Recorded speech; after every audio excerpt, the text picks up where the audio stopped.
Rawr, stuff, cool bird. I'm just kind of floating there. Yeah, just kind of floating. It's not even. It's not a trick. Oh, the cable fell. The cable broke. The fishing line broke.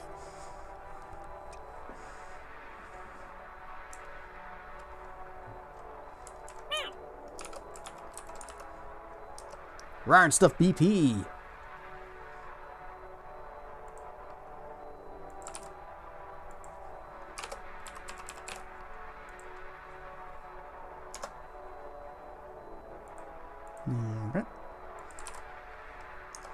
And a burp.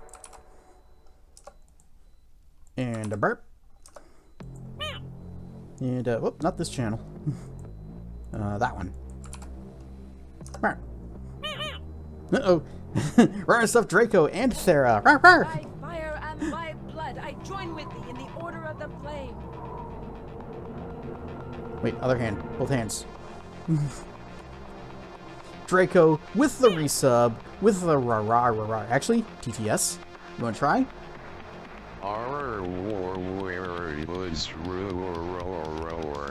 Perfect.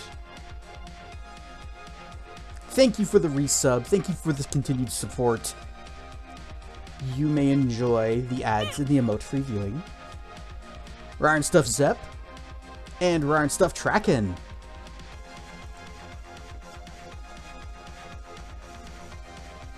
Rawr and stuff, Teen. New controller of Steam arrived. Where is the dang frame? I want the Steam frame.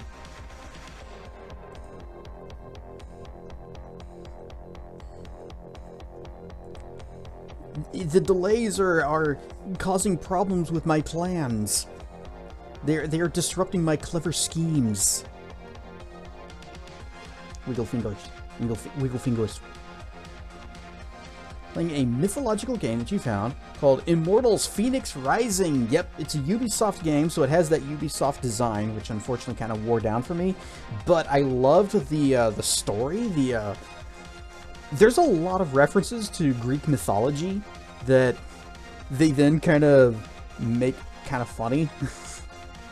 the framing device of was it Zeus and Prometheus? Yes, it's Prometheus. The two of them, their interactions, really good stuff. And the Prometheus telling Zeus the true story of how Aphrodite came to be. He's like, "Oh God, you're sick. That's disgusting."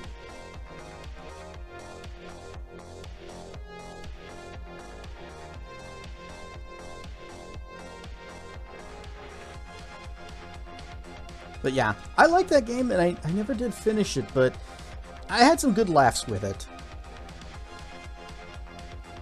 The problem I had was classic Ubisoft design. You get to the thing, it tells you where all the things are, and then you go collect all of the things, and it's just kind of checking the stuff off the list, and it's just... Then you find the next thing that tells you where all the things are. And you open up this treasure chest, and it's filled to the brim with shinies! And you take like one thing out of it and just leave the rest. Yeah, they wanted to call it Gods and Monsters, but Monster Energy Drink was like, "You can't use that word! We own it! Wah!" Just like how Bethesda got on Mojang for scrolls. It's stupid. Blah.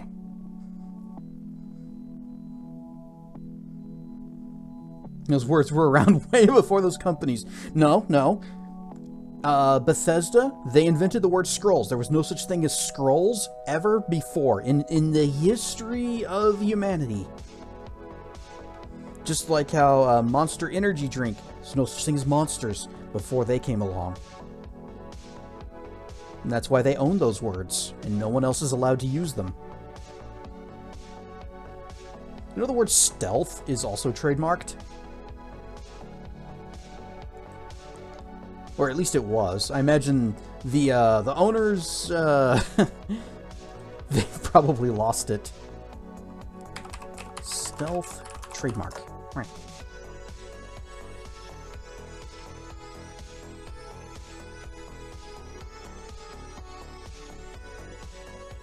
Where was the, no, not...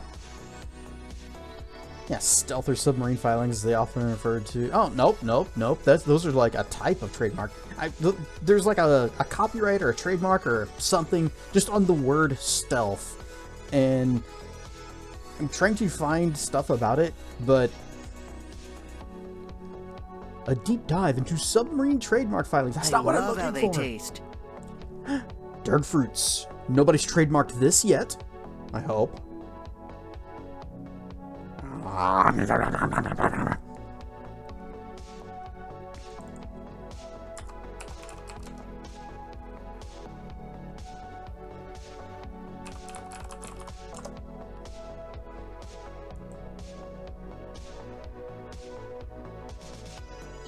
Here we go. Updated from 2005. Can a man own a word? Is he not entitled to the sweat of his dictionary? It doesn't actually say that. Dragonfruit is what I am looking for. It is always what I am looking for. Leo Stoller has written dozens of letters to companies and organizations and individuals stating that he owns the trademark to the word stealth. He has threatened to sue people who have used the word without his permission. In some cases, he has offered to drop objections in exchange for thousands of dollars, which is what this is really about, and in a few of those instances, people or companies have paid up. If a trademark owner doesn't go up to the plate each day and police his trademark, he will be overrun by third-party infringers, Mr. Stoller, a 59-year-old entrepreneur, said in a telephone interview from his office in Chicago. We sue lots of companies. Mr. Stoller owns and runs a company called Rentamark.com, which offers, among other things, advice on sending cease and desist. Oh, he's a copyright troll. Okay.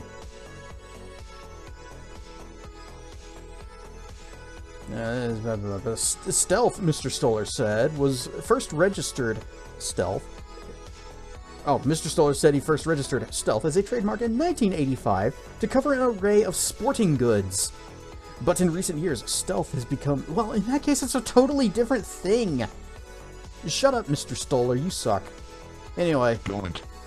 Yeah, dude was like, I own this word, and if you want to use it, give us money. I am now trademarked. You may no longer use, me without my permission. Wait, phrasing. Anyways! Ryan Stuff Savvy! Anyway, while I was reading that, did I miss anything over here? Apparently not. Okay. Other than the TMs and Zavvy dropping in and Velociraptor thinking. And Crocodile's here! Ryan Stuff Croc.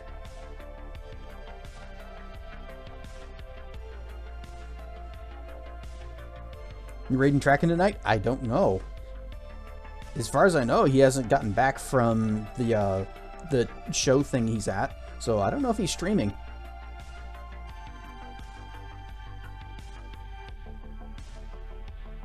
You have philosophized, Azavi, with your Oh, is that what that is? That little symbol character?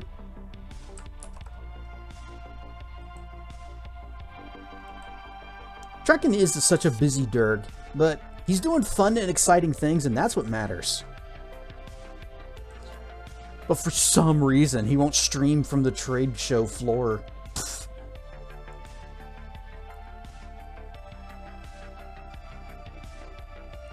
Imagine if he just set up all of his streaming stuff and streamed from, like, the Vegas trade show or something. There's all these people coming around to look at what he's doing, and there's just this dragon on the screen with big googly eyes. And they'll be like, I'll take one of those.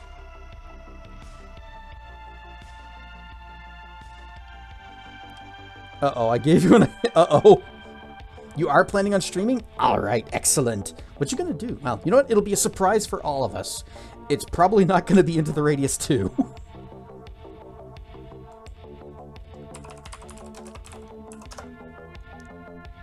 I'm just gonna look up a thing here.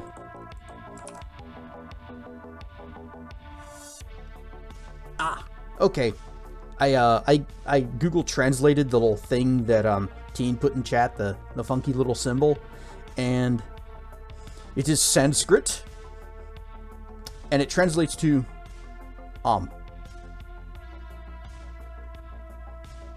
Now, if there is a negative version of it, then you could have Nom.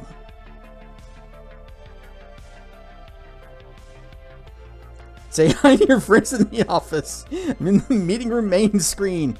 Hi, everybody. Rar, rar, rar. I hope you all are having a very productive day, and so that you can now stop having a productive day, and I'll sit down inside this meeting room and enjoy whatever nonsense we're going to get up to today. Likely level grinding. I hadn't even started up the Xbox yet. It's very productive in today. Alright, those are the best kind. The kind where you really hope you don't get laid off.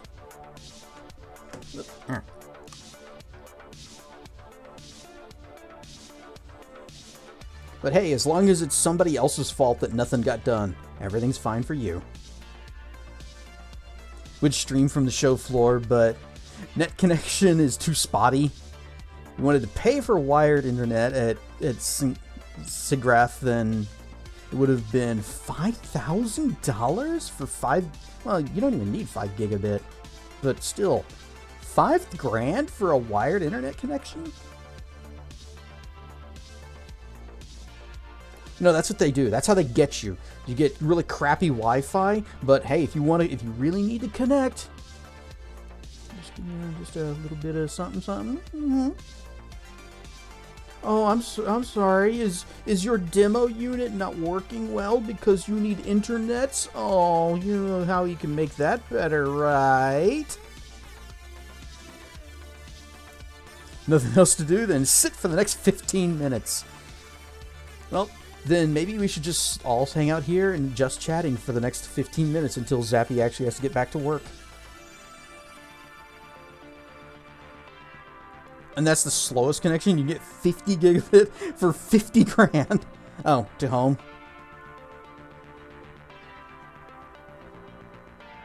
So, Zavi, in is non-specific, vaguely enough terms that you can muster, describe what you do.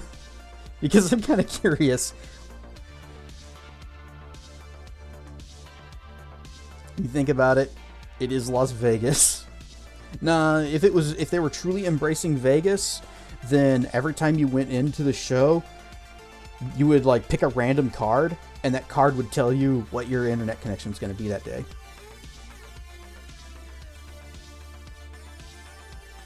System and network architecting with some coding. Ooh.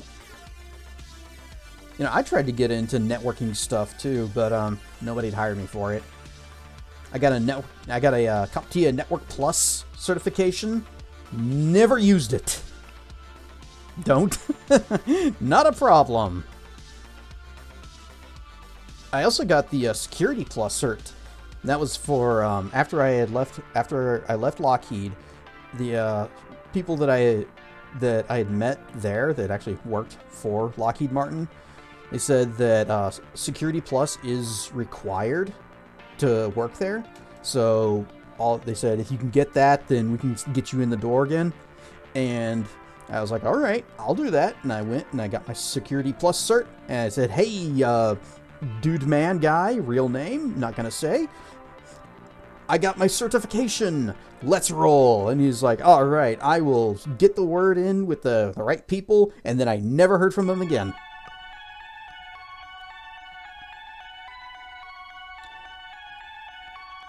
Just get some administrator for network or SOC, and then don't touch anything beyond it.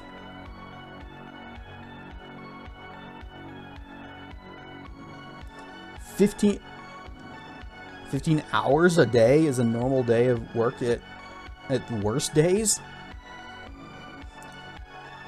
I've had some days where when I was doing field tech, where if I was on call, they would, you know, call me up at like midnight and say, "Hey, server is down. Go to site." And then I get there and it's like, "Okay, I'm here. What do you want?" And they say, "We've ordered the parts. They'll be here in about 8 hours. You can go home." Thanks.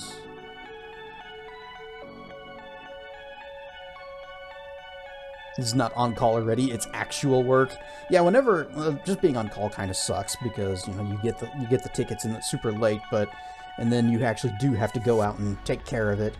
But most of the time, whenever that would happen, the thing would be broken, and they would already know what they need to fix it, so they have that ordered to be shipped to the site, and it's not going to get there for until, you know, after sunup. But you still have to go there because it's, you know, high severity ticket. And you have to go, even if there's absolutely jack crap you can do about it when you're there. Your on call is sometimes like whole week long. That's how it was at CompuCon. We had if you were on call, you were on call for that week. The glorious golden tickets. And oftentimes the problems that they were having were very serious issues. But there's bugger all you can do about it whenever the parts don't arrive until after sunup. It's midnight o'clock, but you gotta go up to the site anyways. Just to say, "Am here, bye." You ever get one of those calls where they need something fixed, but it was something that they could have done on their end? The way it worked is that we would get tickets in our queue and we just go there. They never actually. I didn't receive calls from our clients, but yes, there were times where whatever was wrong was just like off, on, fixed. Oh, let me just tighten this little screw, or like the little VGA thing, those little screws that used to be on those. You'd come loose in the thing, and they wouldn't have like screwed down both sides, so the whole thing was just kind of loose and wobbly. You just go, put that back in there, screw these tight. Okay, good.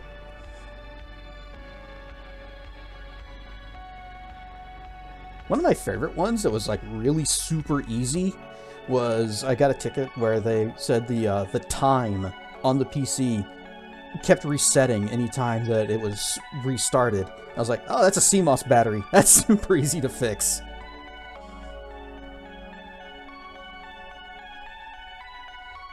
Had a call, like, I'm guessing yesterday, for excessive network use. Turns out it was just unscheduled migration because someone needed to do maintenance on hardware and forgot to inform someone else to input a thing.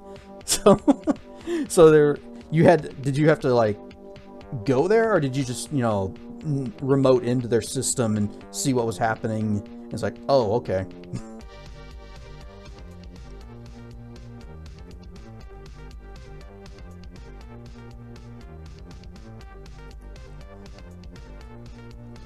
I still say that my favorite story from when I was working at CompuCon was that time that the little wireless access point on the outside of the building was showing as offline, and they sent me there to figure out why. And when I opened up the NEMA box, because it's, you know, it was inside a box to protect it, the thing was full of water because the box was installed upside down, and the little hole where the cable comes out and goes into the wall was on the top of the box. Whoops.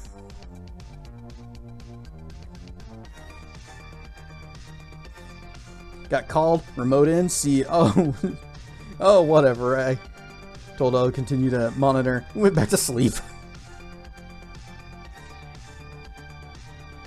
And it turned out that every single one of the NEMA boxes on the exterior of the building were installed improperly. And I actually did get multiple calls from that store each time they noticed one of those things was offline, even though I guarantee you every single one of them was probably broken. And I'd go there, and it's like, I'd even try to find the same person, because the first time I went there, I didn't actually have the certification to drive the scissor lift. And so I would find that lady, and it's like, hey, we need to go up again. Grab your umbrella. It's a non-zero chance that at least once was working before they noticed. Or at least one was working before they noticed. Considering every single one of the boxes that I opened, water poured out. The entire thing was just basically completely submerged, and you could see rust on the inside. I have no idea how long those things had been in there. Also, Network Ops still wanted me to test it. They still wanted me to take the access point and directly wire it to the switch so that they could run diagnostics. There are no lights. But sure, we'll keep doing this. Oh, you want me to try it on a different port? Sure, we'll do that on a different port. Let me just put it on this. Still no lights.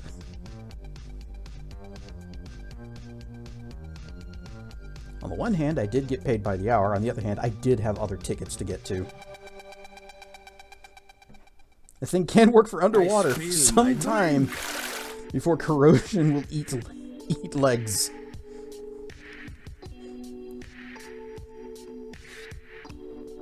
Maybe.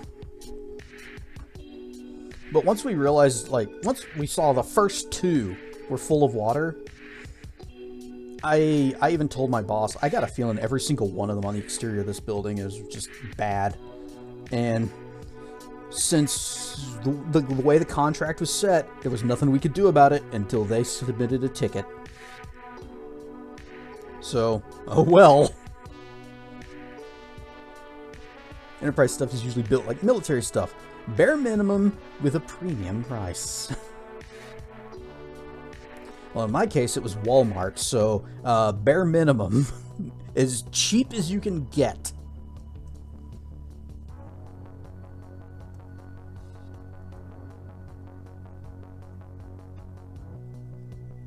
I am kind of glad that when they did eventually get someone out there to reinstall the boxes correctly, I did not get those tickets. Because that's something that I was never trained in how to do.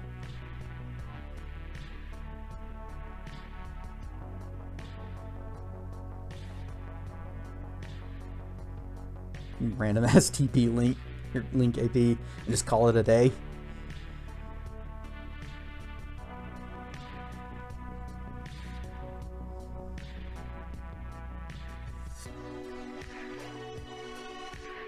Remember how to solve Wi-Fi issue at the office, you will know. Well, unfortunately, I don't. Okay, so explanation time.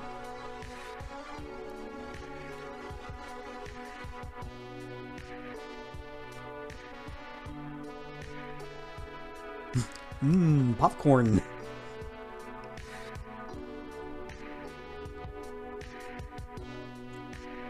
While Zavi is typing, there was also a thing that they had me do at CompuCom where we had to troubleshoot like the phone lines because it was, VoIP, and apparently we also covered that.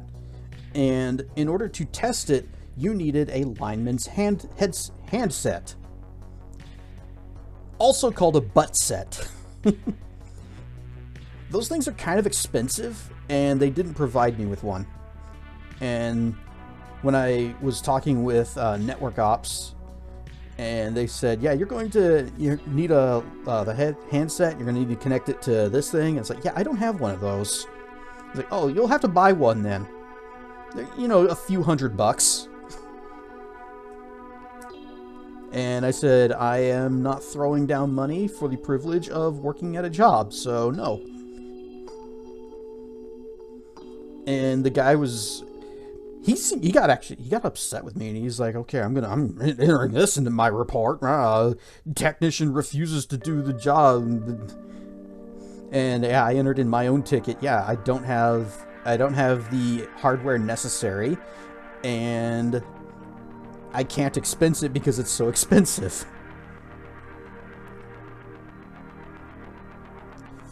So Switch couldn't handle the new access point. So what I did, you may ask? Just unwire a lamp, install a double socket and plug for a lamp to one, and PoE injector and another, and power Wi-Fi that way. Turn on the light and ta-da, Wi-Fi. It really is magic, isn't it?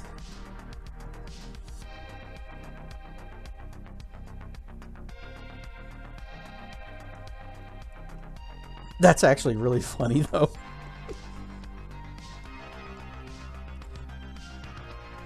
When I first got into IT, I was under the belief that networking was kind of a sorcery.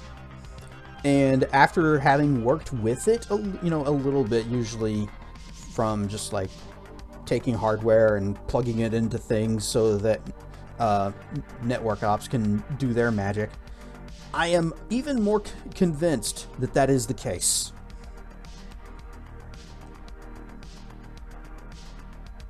Wish you still had the photos. I do too.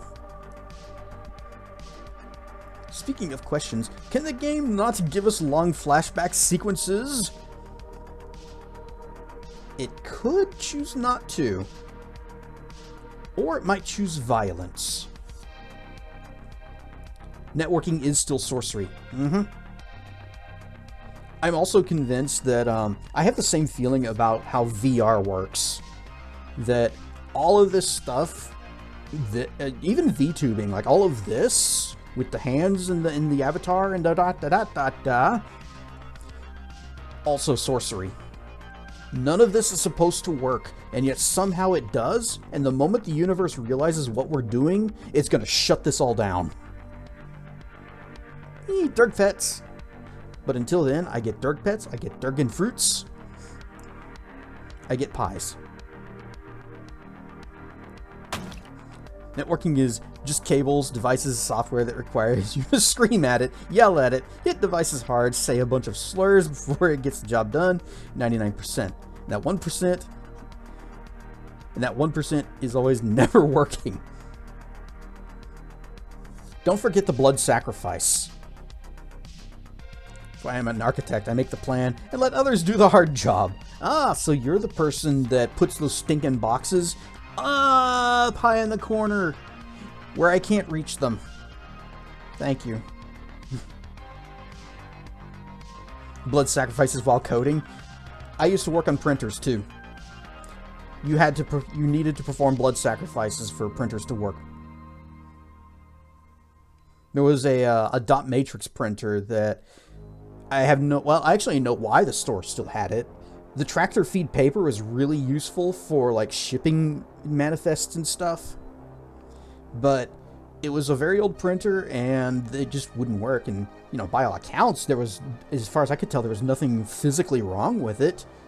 And as I was, disassembling it, I actually sliced my finger on the little paper, this little sheet of metal that's used for like the paper to, curve it. And after I did that, I went to the bathroom and held my finger underwater until the bleeding slowed. Then I went back and it was working fine. That's all I wanted. Just the blood sacrifice. I'm like, we need 5 Wi-Fi APs. Install them like 50 meters apart. Execute. It's an XKCD comic that I think was the patch notes for the next version of Reality, and one of the things that they solved was water siphoning bug. Yeah, that's another weird one. It's just physics be weird. Reality is weird, and I'm pretty sure that there's a lot of things that are not working as intended.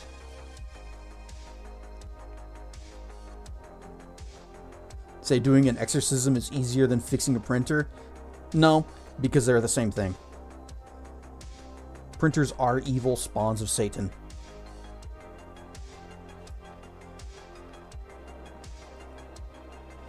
I think a cardboard box cut hurts more than a paper cut. I consider them to be basically the same thing. Either way, you're still getting the little tiny fibers of it in the cut, and that's really what hurts more than the cut itself.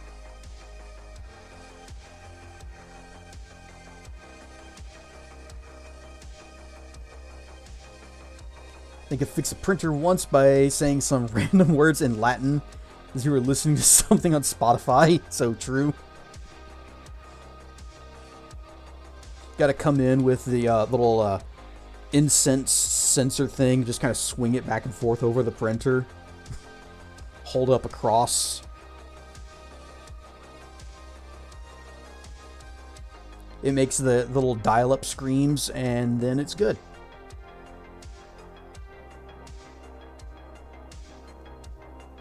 But I am convinced that the people who design printers, especially in like the big, huge laser printers that you'll see, like, you know, Xerox and who was it, Lexmark?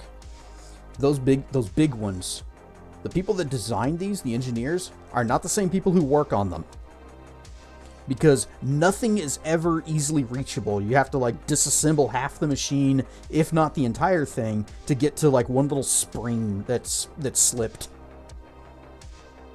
Meanwhile, demon or Satan somewhere to... I gave up a long time ago.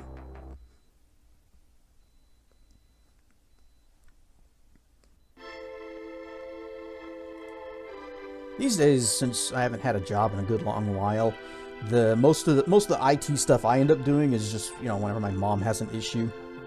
And most often what's happening is that the printer is no longer on the network for whatever reason, and I just solve that by restarting the router. Easy. There was one time, actually just this weekend, my mom said that her mouse wasn't working anymore. She has one of those little wireless mice for her laptop. I was like, okay, fine. And I checked the battery because that's the first thing I'm going to look to make sure it has power. And the battery was it was reversed. Done. Hacker man, hack the planet.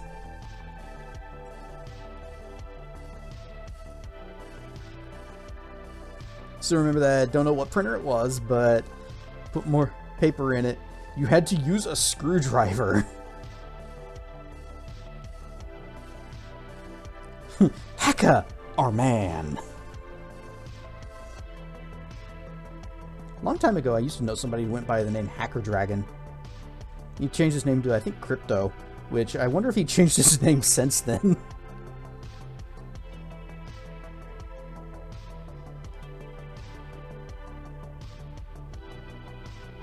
Yay, dirt pets!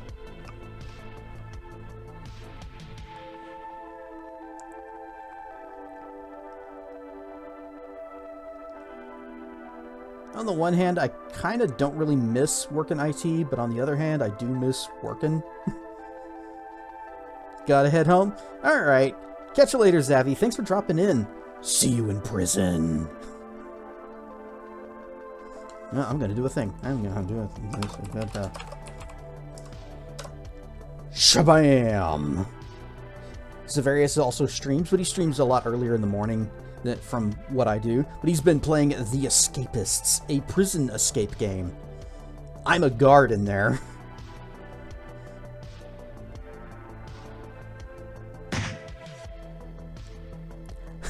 Leet Hacksaws 360 nose.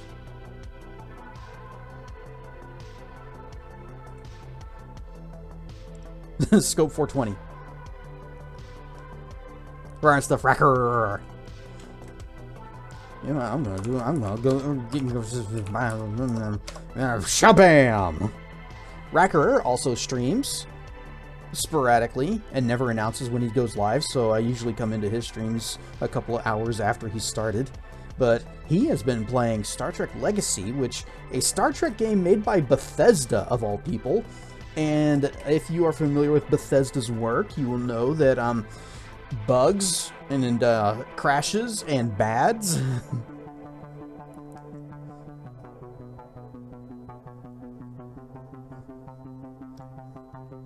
So it's an interesting it's interesting to see what Bethesda did with the IP, and I feel like somebody else would probably have done better.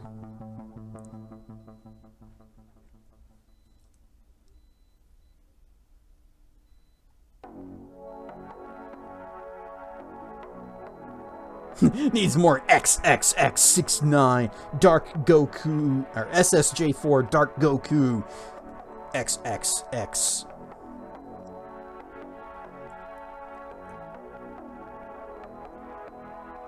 Breaking the profile out of gay baby? What?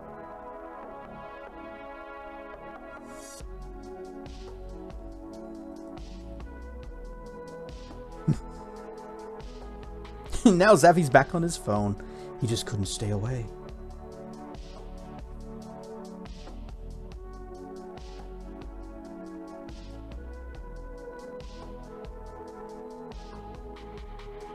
But yeah, give Racker and Zaffy a follow. They're cool beans.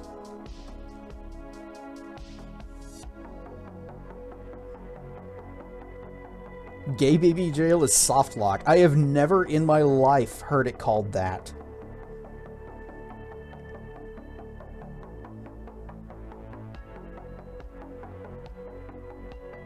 Speaking of, last time you were stuck on it's an internet thing. I guess I shouldn't be surprised. A lot of weird things are internet things. But last time in your stream, you were stuck on a particular mission because, like, it takes place in, like, the TOS era, and a Borg sphere shows up and just wrecks everybody. And at one time, it even killed him during the cutscene of it arriving.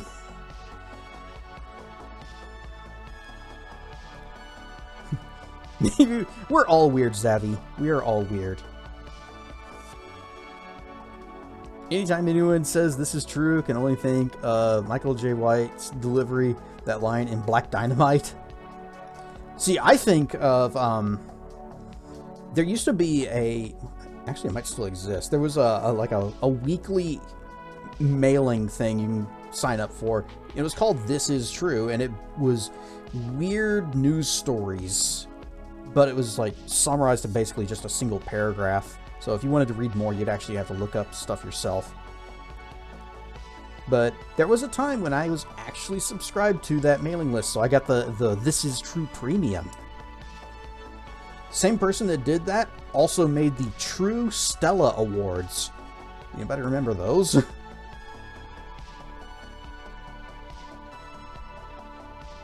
Everything just died. No idea why. This is because the Borg showed up.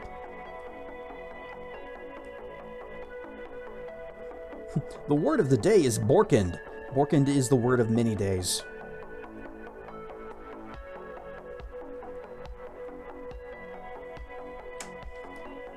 Okay, I think we might, at the very least, I need to get the thing started and going. If at first you don't succeed, skydiving is not for you! Fixing it, but redoing everything up to that point. Oh, so you actually are, like, completely just soft lock and you're having to replay the entire game? Barf. Hello, Borkenderg. I am stuck at the work. Ryan stuff, Seru. Zavarius was also stuck at work, and he had my stream up on the big screen in the meeting room, so that all of his coworkers could enjoy this. I'm sure none of them were actually watching. Yuki VTV with the raid. Rarn Stuff Raiders, I am Cassedrian, and we were actually just about to get started on some Lost Odyssey. You were playing Baldur's Gate 3, which I still want to get back to. Someday. Someday I will get back to it. But I've also been playing Wrath of the Righteous. Someday I will finish that game. And I also just... I get to Act 4, and then it's just like, I hate this place. This place sucks. And then I run out of steam there. But I'm not there yet on this current playthrough. So maybe this time will be the time. Button, button, button.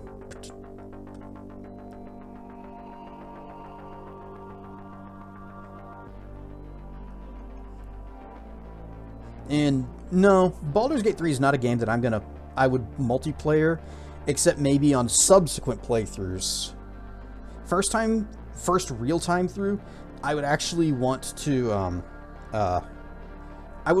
like, play it myself so that I can experience the story on my own terms, my way. At my own pace, without, other people. And then after that, I don't know if I'd want to play with other people, because it's just not the kind of game that I would want to multiplayer. Long time ago,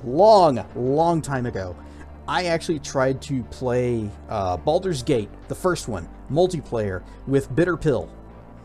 And it didn't go well. It's so much fun with other beans. Well, a lot of games are fun with other beans. In fact, most games are more fun with other people. Yes, the first one did actually have multiplayer. And if you play multiplayer, even if you do it by yourself, you just go into the multiplayer mode, start up a game, you can build a completely custom party. You can even, like, save characters, export them out, and then import new characters and just kind of swap people in and out. Not sure why you'd want to do that, because, there's only so much experience to gain in the game. And if you do that a little too much, then your people are going to suck. So it's best to just kind of stick with one party. But yes, it had multiplayer. I just remembered. So, in Baldur's Gate 1, when you get to, I think, the town of Baragost, there is just a little side thing where you meet, I think her name is Silky, and I think she's an assassin or something. No, okay, I remember her story. She's, setting up a thing where she's like, I'm going to be harassed by some menacing brigands. Please protect me. And the menacing brigands come up and is like, hey, Silky, we brought that thing that you wanted. And she's like, stay back. I have protection this time. Quick, attack them. And if you can, handle the situation, however, but whenever I played it with Bitter Pill, instead of Silky saying her lines, Biff the understudy showed up. Man, I wish he had appeared at some point whenever we were streaming it. Oh wait, he does. In the sequel, he's an actual character, and I think we completely missed his entire scene. Where, if you go to the playhouse, and before you help them, and there's they have a performance, but since some of their actors are I think their lead actor is missing, then it's Biff the understudy doing the part, which is basically the role that he plays, like, mechanically under the hood, where if some character is supposed to say a line, and that character is, for whatever reason, not able to say it, then Biff the understudy is spawned in to continue the scene so the game doesn't crash. And they kind of played with that in the sequel, and had him show up for a scene to play another character's part, but he was a terrible actor and didn't know his lines. Baldur's Gate 1 and 2 are great games.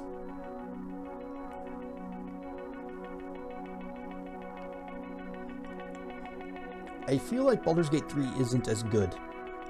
Or at least it's not what I was hoping for with a Baldur's Gate game.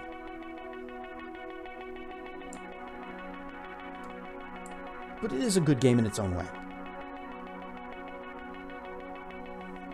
Whoosh! We do the thing.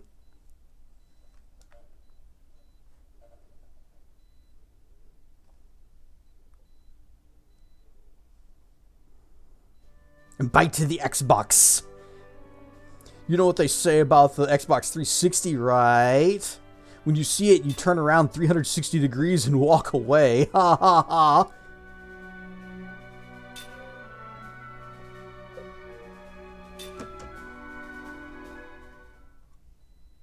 Hey, dragon fruits. Dragon fruits. You know what? I'm going to bite this, and I'm not going to turn 360 degrees and walk away.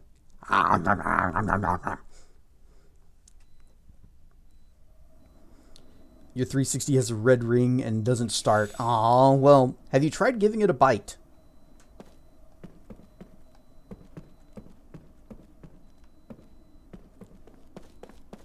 Don't think there was anything else up here, just the beds. Yeah, okay, just the beds. So, last time, the party has reunited, and now that we also have, I was about to say the airship. It's not an airship. It was at one point whenever we first saw it, and it could like fly into the sky, and it was super cool, and then they said, uh-oh, plot says you can't do that anymore, sucks. But it's still, it's a submarine, so that's like the opposite of an airship, I guess. Best you can do is yeet it off the window. But don't you know, it's a Microsoft product. It's resistant to Windows.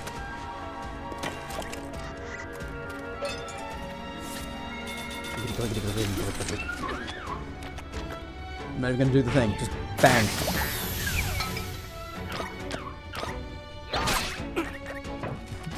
Yeet it into an apple. It's over.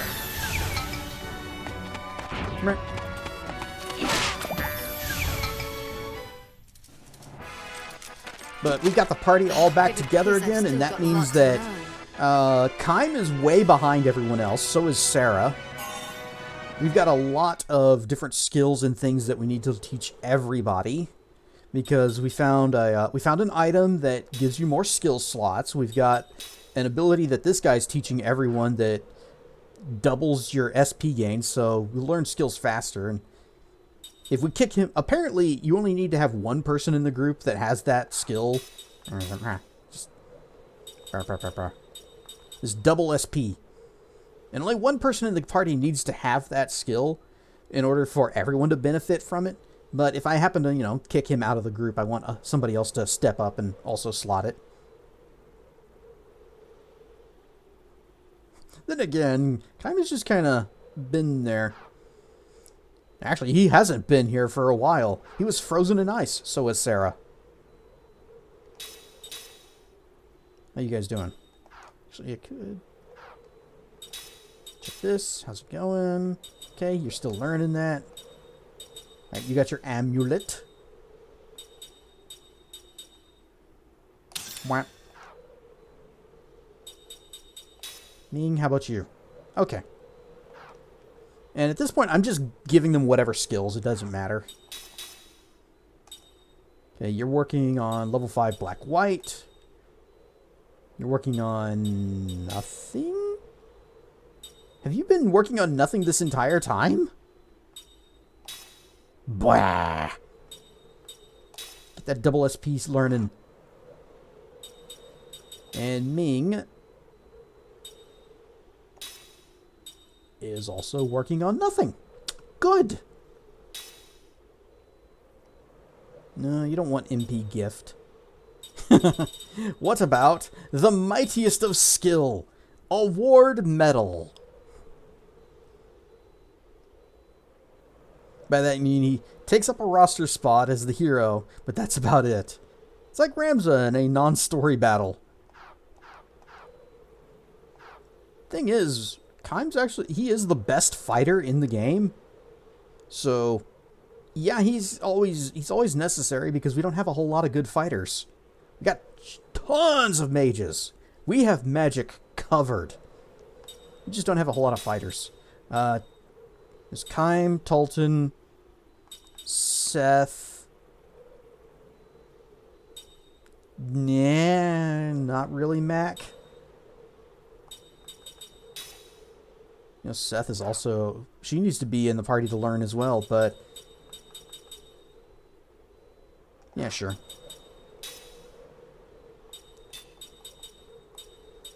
There. All immortals. Well, except for Ced. Alright, what are you learning? You're working on double gold. That's fine.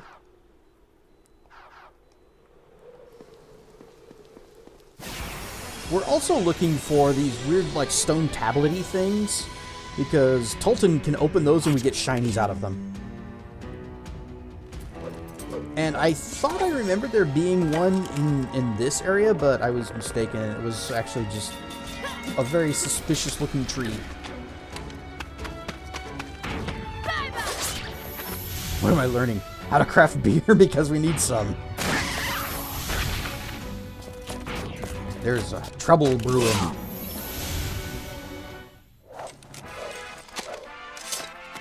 What a waste of time.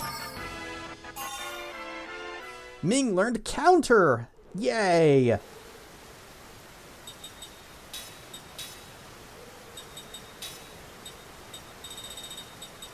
Ming might actually have more skills than anyone else in our party.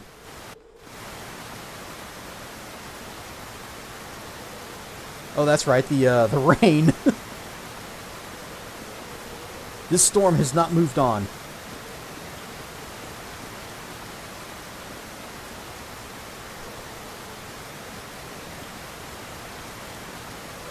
But we're going around. We're looking for treasures and things that we missed.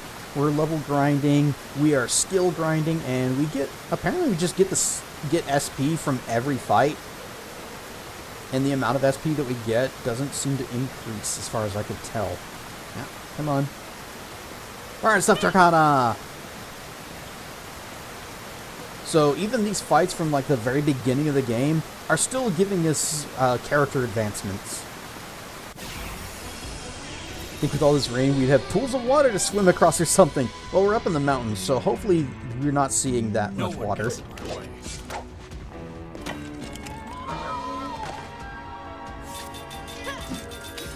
Because I don't know, if we're high up in the mountains and there's so much water that it's actually pooling up to the peaks, I wouldn't know what to do.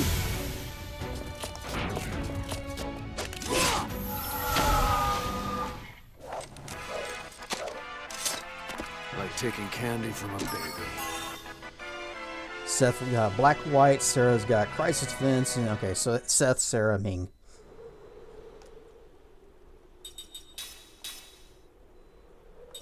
Got that. Mwah.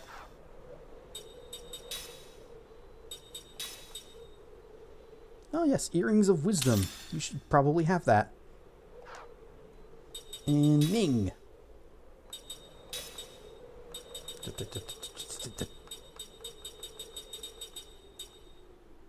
Level 2 spirit magic. Sure.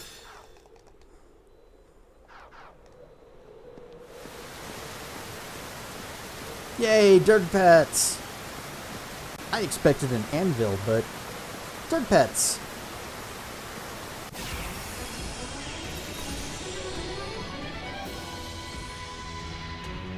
I spill my drink. Oh no, it's still raining! But the rain is so refreshing.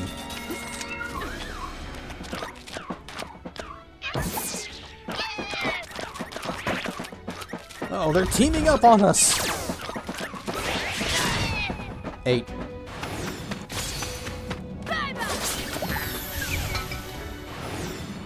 Perfect. Yay, healing medicine.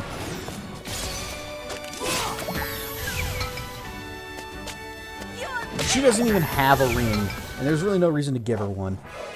Unless I can get one of those that does like a status effect that works somewhat reliably. Right, Seth, Kaim, Ming.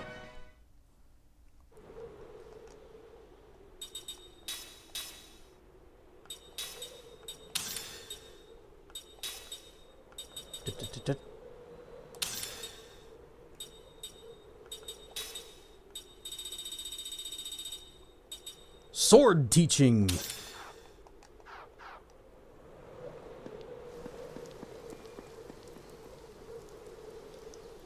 was using the Awakening. That was it.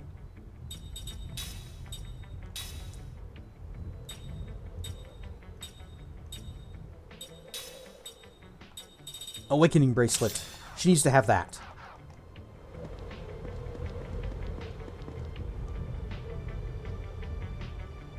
Oh, come on! It's back in the Sea of Boughs. Oh, was this where we were supposed to go? Whoops. I accidentally the main path. I thought it was going to say, you've unlocked a dream. Coming up to this mountain for the second time reminded me of that one time that we came up to the mountain and fought a boss. Alright, well, that means that we don't want to go this way. No flashbacks? Not yet. That does mean we do need to go someplace else. So as soon as we get back to the world map, we're going anywhere else.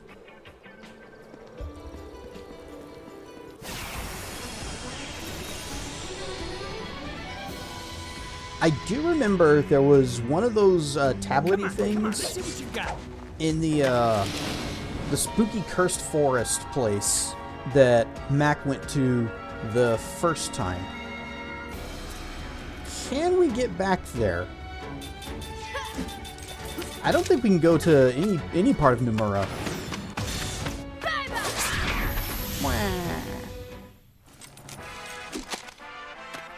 I sure wish we could go to Nomura and buy some circlets. I've been lamenting not buying more of those since we first got cut off from that place. Hop, hop.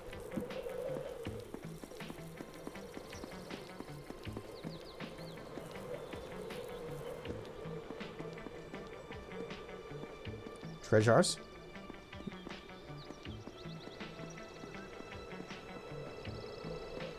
Well, then what's this way? Oh, just bridge? Okay.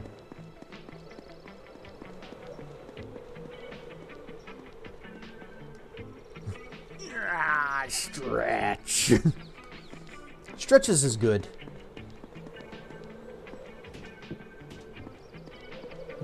Probably don't need to solve any more of these puzzles.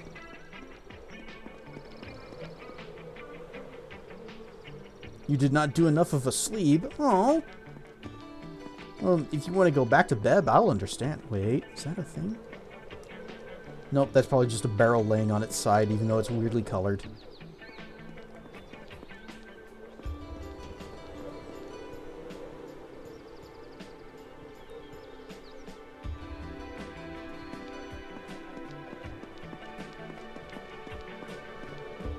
Hey, who's this dude?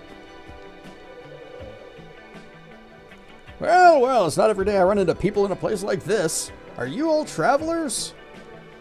Yeah, you could say that. How about you, Gramps? What are you doing here? Oh, just wandering around, reminiscing. This mountain used to be famous for being rich in ore.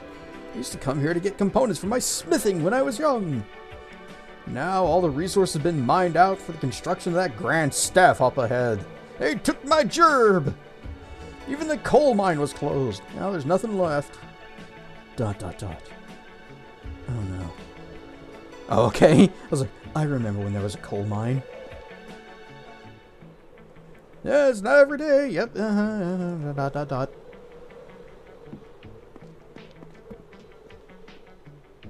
It's not every day that somebody talks to me twice. They're building another Walmart on it. Those terrible people.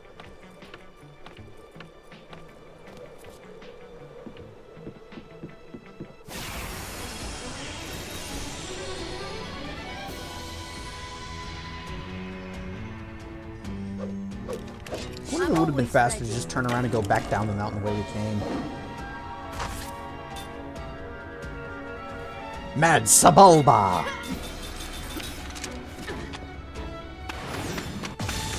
Good. Hey! Hey! You guys are super low level and should be dying in one hit. Go away. XP? It's not really the XP that we're here for. Bang.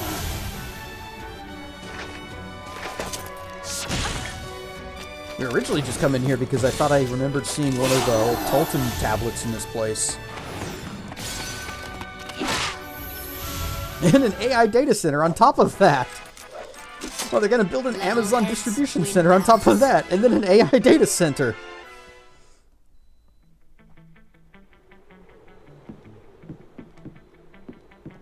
And then a toxic waste factory.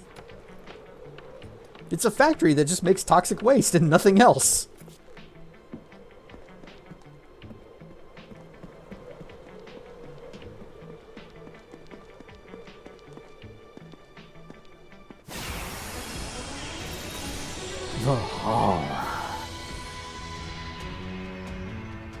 Numara's here.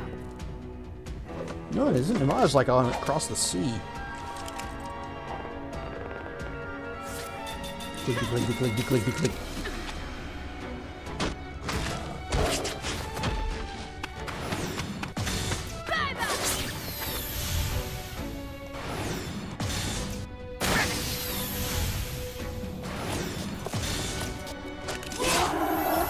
Whoa! What a waste of time. Time gets spell counter, Ming gets weapon guard. Okay.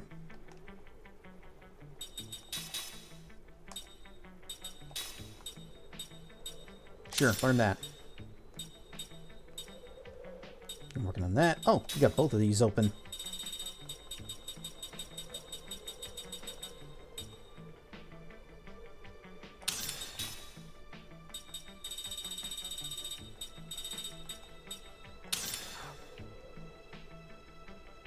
But as soon as Seth finishes learning the double SP... Oh, no, wait, that's not what she was working on. She was doing double gold, but I guess she just stopped? Okay, who's learning double SP?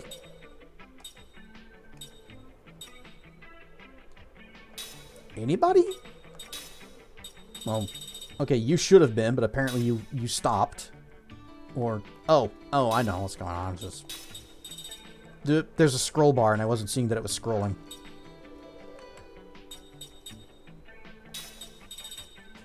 Now, you're on double SP. Okay, everybody's learning double SP. That's fine.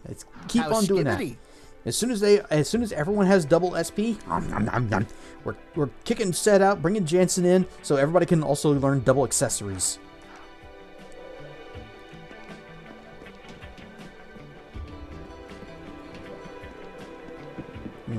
Ladder. Is there a ladder back here? Nope, that's well, there technically yes, there is, but not down.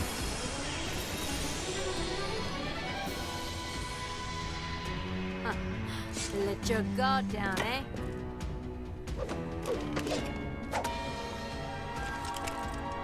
Hey, remember this thing and how annoying it was? Wonder if we can just kick the crap out of it now.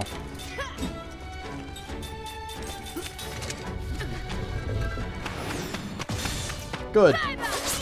Yep. Bang!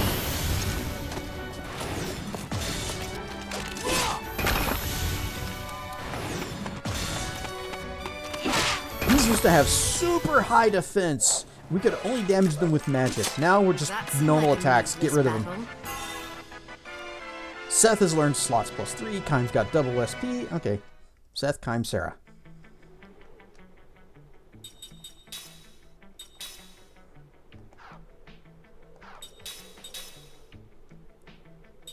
Skill link. Yeah, just get these because they'll be quick. Seth, what did you finish? This. Oh, that's right. The multi-slots.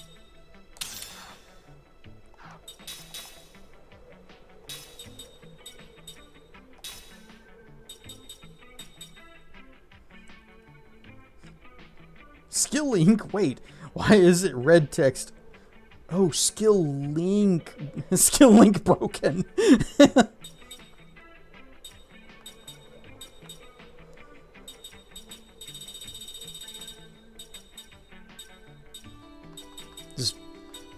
I tried to set up my skill link, but it was just a broken JPEG.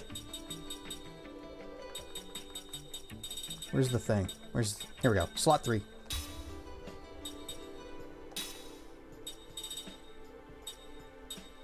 Absorb attack. You got weapon guard. Absorb magic. And, counter could be funny. Auto barrier, though.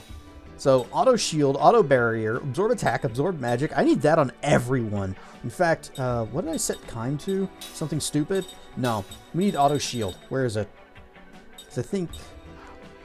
Or, not Talton. It was said. Auto shield, auto barrier. We need those on... Actually, I guess only he needs it. Add break. Well, right now we're just backtracking a whole lot.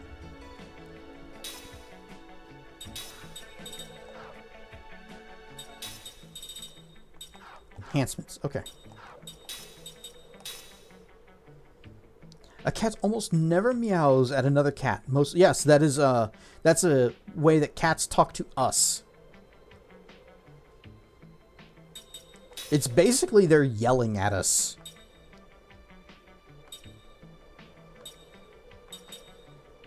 It's, hey, listen to me, big giant thing.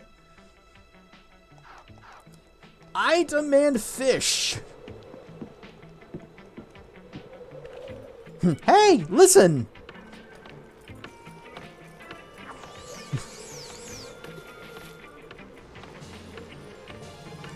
So we got a hey, listen, Zelda, and fish. All in one.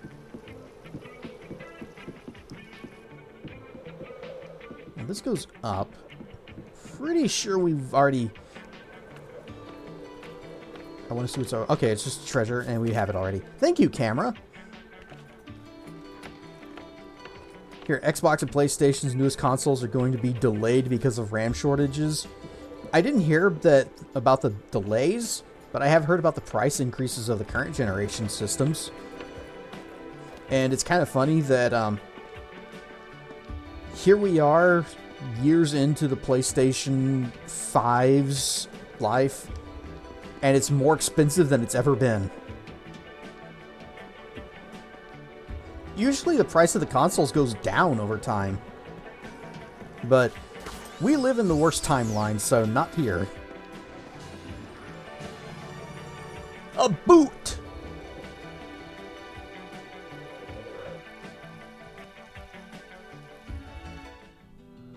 Okay, finally. Can we go back? Yes, okay, good, we can.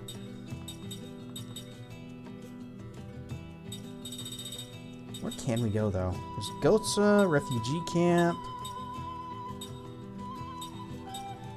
We still can't go back to Namara. Well, at the very least, we could go to... was there one at the mansion? There might have been.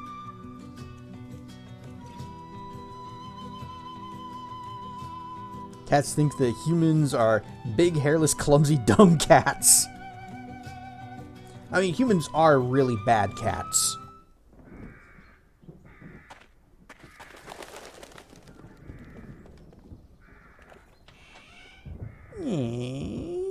Oh, did I miss a thing?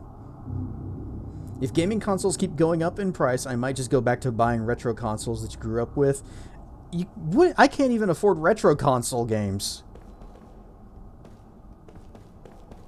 More likely, what'll happen is I won't be getting new games, or the indie scene is always there. All this time, Puddins and Toby thought me and my mom were cats. Yep.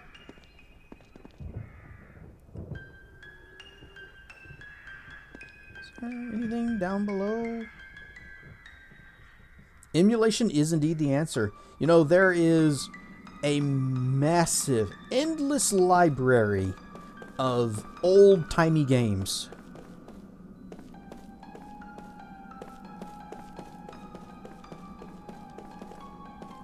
think there were any Come on, you can jump across that.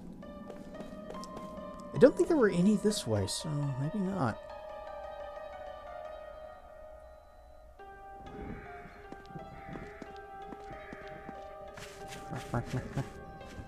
Nothing over there. I'm looking in the background. I don't see anything back there. Not too smart, eh? I may just have to look up a guide to see where all of the thingies are.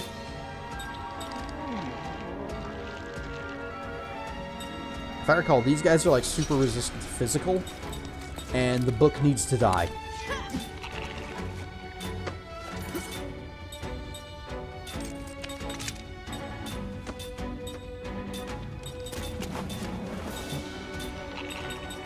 There. How did I cover it? If you mentioned Halloween-esque music, we sure we didn't wander into a world from Banjo-Kazooie?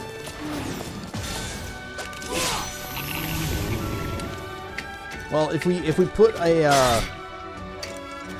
what was it? We put flower pot into the thing, or then when a spooky voice sounds like it's saying something other than "thank you."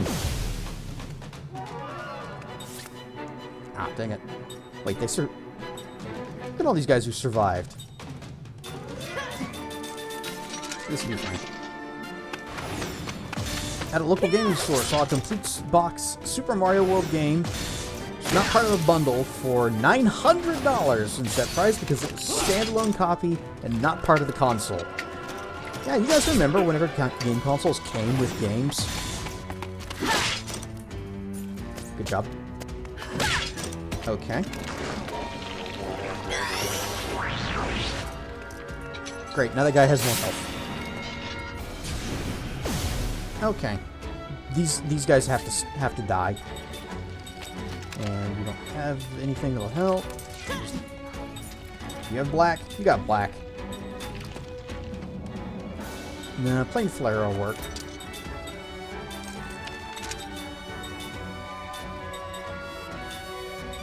That other guy's almost dead too. There. Sonic 1 was on the Master System? I thought that was Genesis.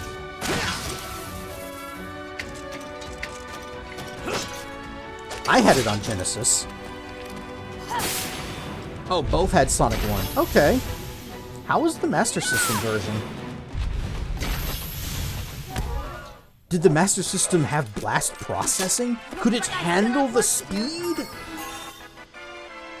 Lots of things were learned. Seth Kind Ming. I'll just remember that. So, Seth. Get the warrior armband. Time.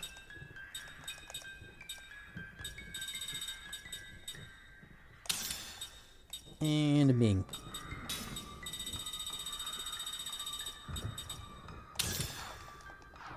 They're radically different games. I kind of want to see it now.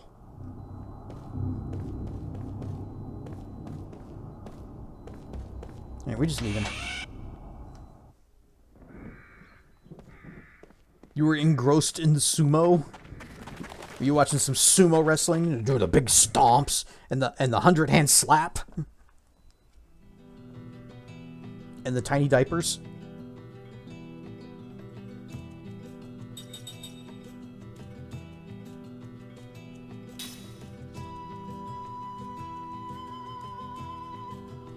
There's a Twitch stream that shows live sumo tournaments. I have never watched actual sumo wrestling before.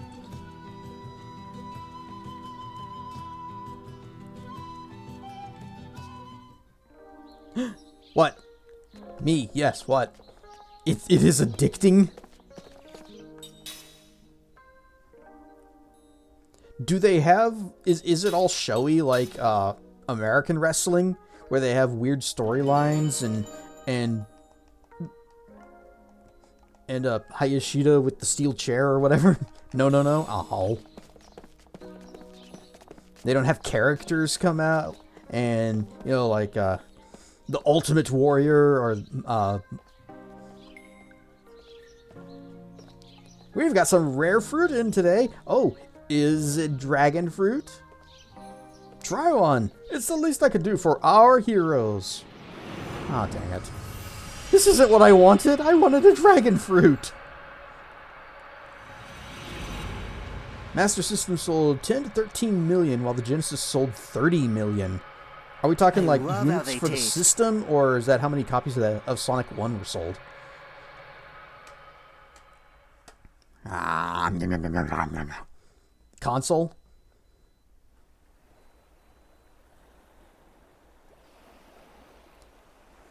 Bright rain. The bright rain is going to start soon, the boy says, pointing out to sea. The what thou? Asks Kime. Uh-huh. It happens every night. Way out there, he says with a carefree smile. It's so pretty.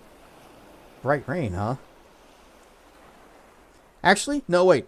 There's a paragraph break, so that's Kime saying, it's so pretty. Bright rain, huh? Yeah. I want you to watch it with me tonight. It's really pretty. Kime, you're being creepy. The boy has never once left the island in the 10 years since his birth. Bought tickets for Sumo and Sushi in San Francisco in December. Ringside. It comes with Primo Sushi. Ooh. Now, I've also never had sushi, and I probably would like it. The island is small and poor, and the only way to make a living there is fishing from dugout boats and gathering forest fruits. One monotonous day follows another, the islanders waking at dawn and sleeping beneath the star-filled sky. Oh God, it makes me eel when people carp and whale just for the hell of it with no porpoise. I'm net that kind of buoy, see? I'm sure tired of gills in school with their tales of roe.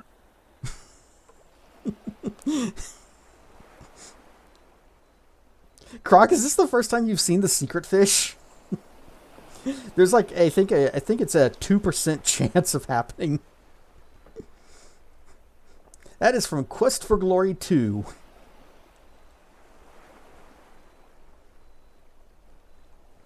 The boy does not yet realize that this is the greatest happiness of all. The boy begins speaking to Kime, who turns to look in his direction. Hunkered down on the beach in the moonlight, the boy in profile glows like a chocolate sculpture. Over there, where the bright rain falls, is a great big island, right? I know all about it. That island is way bigger than this one, and more stuff goes on there, and it's just full of shiny things and pretty things and food that's way better than I can even imagine, right? Don't worry, I know all about it. There's shiny things I must has. Now all you want to catch is that soundbite. You are the only one who likes the secret fish. Kime says nothing, but gives the boy a pained smile. Beyond the horizon lies a big island, indeed, a vast continent. Kime was there until 4 days ago. Then, rocked in the hold of a freighter for 3 days and nights, he crossed the sea to this island. I know about it, but I've never seen it. I know about it, I've never seen it, the boy says, his voice dropping. He hangs his head, diverting the moonlight from his face. His chocolate skin melts into the darkness. Would you like to go there? Kime asks. Sure I would, the boy replies without hesitation. All the kids here want to. I'll trade the loach for the secret fish. You just want the loach because it's a lot of rupees. And you could buy a lot of lamp oil, rope, bombs. Everybody leaves the island, I suppose. Or everybody leaves the island, I suppose. Sure they do. Boys and girls both. As soon as they're old enough to work, they go to the other country. Well, last time we learned about the other side. Me too, in another 5 years. I'll be ready in 3 years. And then I'll take the boat and you came on and go to the other country and work hard and eat tons of yummy things. The boy raises his face again. Locked on the ocean, his eyes are shining. The eyes are full of hopes and dreams. Oh yeah, there was that one time you just kept getting the loach over and over again. But he knows nothing of the other country. He can never know a thing about it as long as he stays here. Not one of the young people who crossed the sea, their eyes shining like the boys with hopes and dreams, ever came back. Of course not, the boy would say. The other country is so much fun. There's no point in coming back. The boy believes in the happiness awaiting for him in the other country, about which he knows nothing. Only when they leave the island do the brown-skinned people here learn that their skin is a different color than that of the people in the other country. That the language on the island is of no use in the other country. That the people on the other country look on the islanders with cold eyes. The only way for them to meet people with the same brown skin, the same language, and the same birthplace is to head for the island people's ghetto in town. First word the boy was certain to learn in the other country's language would be the ones that the people of the other country used for people like him. Illegal alien. Da-da-da-dun. By the time he learned it, he'd be tumbling down the hill into the ghetto. The boy gallops away from the beach and returns a few minutes later with an overflowing armload of fruit. He says they grow where the wind from the ocean meets the wind from the mountains. They're at their best on nights when the moon is full. Go on, have a taste. He wipes a piece of fruit against his worn-out shirt and hands it to Kime. What do you call this? Kime asks. You're going to laugh. They pinned such a fancy name on it. Grain of Happiness. It's a nice name. Kime bites into a grain of happiness. It's shaped like an apple from the other country, but it's some 2 sizes smaller and that much more packed with juicy sweetness. This just got a little too meta. What are you talking about? This is a fantasy game. Any semblance to real-world events are completely coincidental. This is great, Kime says. You really like it? I'm glad, the boy says with a smile, but he's soon hanging his head again and sighing. I like them a lot too, the boy says. I bet the other country has all kinds of stuff that's way better than this, right? Kime doesn't answer him, but takes another bite of a grain of happiness. The boy's right. There are lots of foods in the other country far more delicious than these grains of happiness. Or more precisely, there were. Now, however, the other country has been transformed into a battlefield. The war started 6 months ago. That was when the boy began seeing the bright rain every night. The prosperity of the other country is extreme. The most glittering happiness is available to anyone with enough money. And money is available there without restriction to anyone with enough power. Might makes right. Wealth is goodness. Those who are neither mighty nor wealthy obtain right and goodness by finding others who are both weaker and poorer than themselves, and ridiculing, despising, and persecuting them. The island people, whose language and skin color are different from those in the other country, are seen as the other country's shadow. This is not a shadow, however, that forms because there is light. The very existence of the shadow is what makes the light all the brighter. This is the only way that the inhabitants of the other country know how to think about things. Eventually, however, strength reaches a saturation point, wealth that has run its course begins to stagnate, and expansion is the only course left open.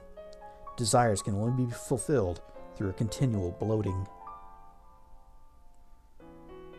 In order for the other country to remain strong for the wealthy, and for the wealthy to stay wealthy, the leaders of the other country made war on the neighboring country. Any minute now, the boy says, looking out to sea again with a carefree laugh. The bright rain is going to fall way out over the sea. The war was supposed to have ended quickly. Everyone in the other country believed that with overwhelming wealth and strength, it would have been easy for them to bring the neighboring country to its knees. To be sure, at first the war went according to plan, all according to Keikaku. The occupied areas grew each day, and the entire populace of the other country became drunk with victory.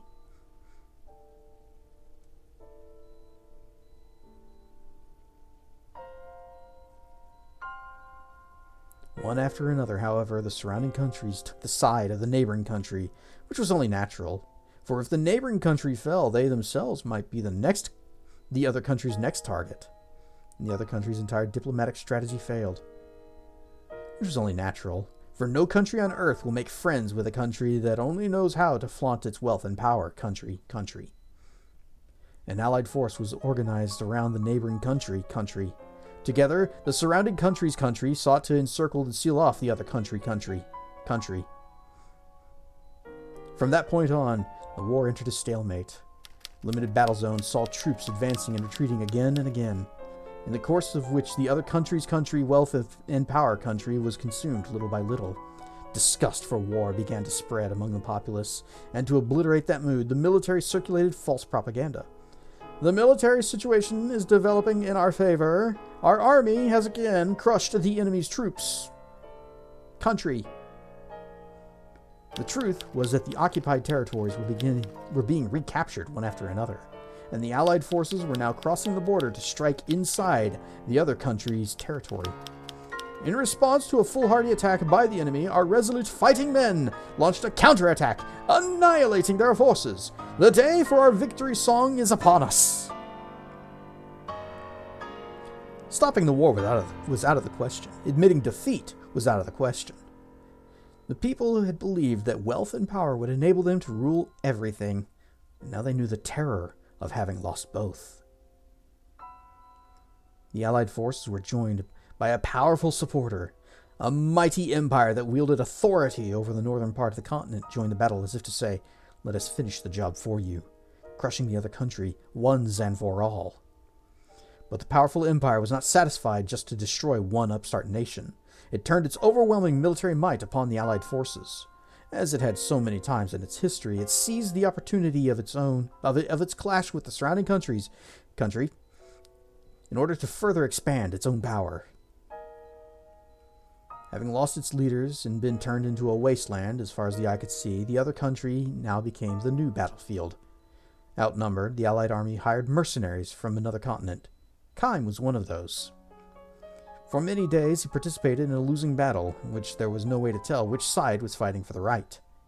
After seeing his mercenary unit wiped out, Kime headed for the harbor. The boy's island had maintained a position of neutrality in the war.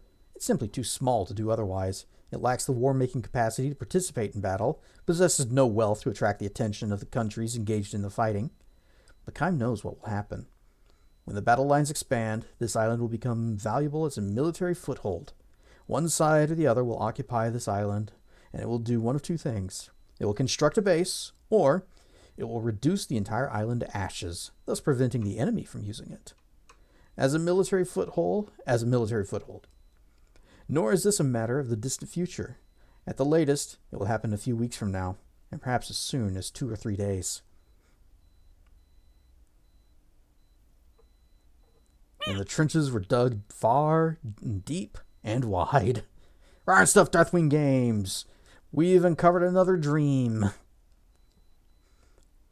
Time has come to the island to convey this message, to tell the people that as many as possible should board the tomorrow morning's regular ferry to the nearby island. He wants them to start by sending away the children. He hopes never again to witness the spectacle of young lives being crushed like so many bugs. Oh look, there it goes! The boy cries out happily, pointing towards the horizon. Whoop! I push button and it's like, oh okay, here's the whole page. We found another flashback. The bright rain! Far out to sea, a white glow suffuses the night sky. The powerful empire has begun its night bombing. The boy has no idea what the bright rain really is. He can watch with sparkling eyes and murmur, "It's so pretty." To be sure, viewed from afar, the bright rain is genuinely beautiful, like a million shooting stars crossing the sky all at once. But only when viewed from afar. A dull thud resounds from the sky. Another dull thud, and another, and another. Thunder? Oh no, if it rains, we can't go out fishing tomorrow! Why? The boy says with a smile and a shrug. He's such a friendly little fellow, thinks Kime. The boy had seen him on the shore and spoken to him without hesitation. Are you a traveler? He had asked, and went on speaking to him like an old friend.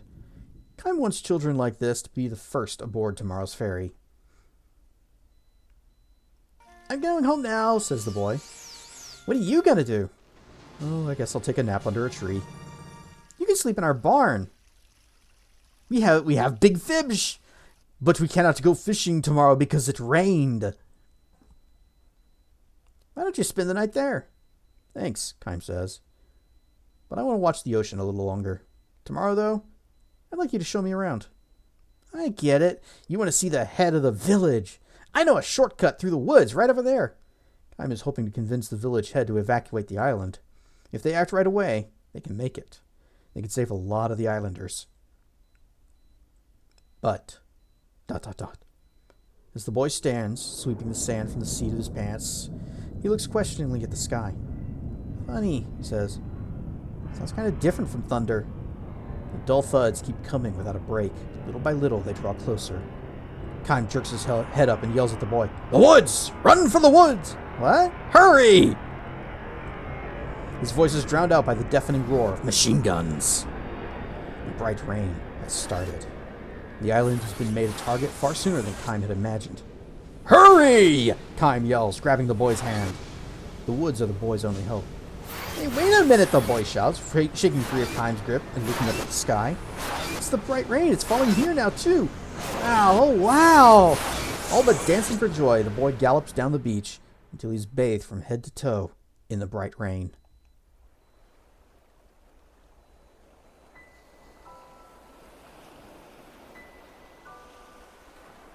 A single night of bombing is all it takes to reduce the island to ashes. Oh God, it makes me eel when people 2%. carp and whale just for the hell of it. 2%. I'm net that kind of buoy, see? But you got it, Croc. I'm sure tired Good of girls in job. school with their tales of roe.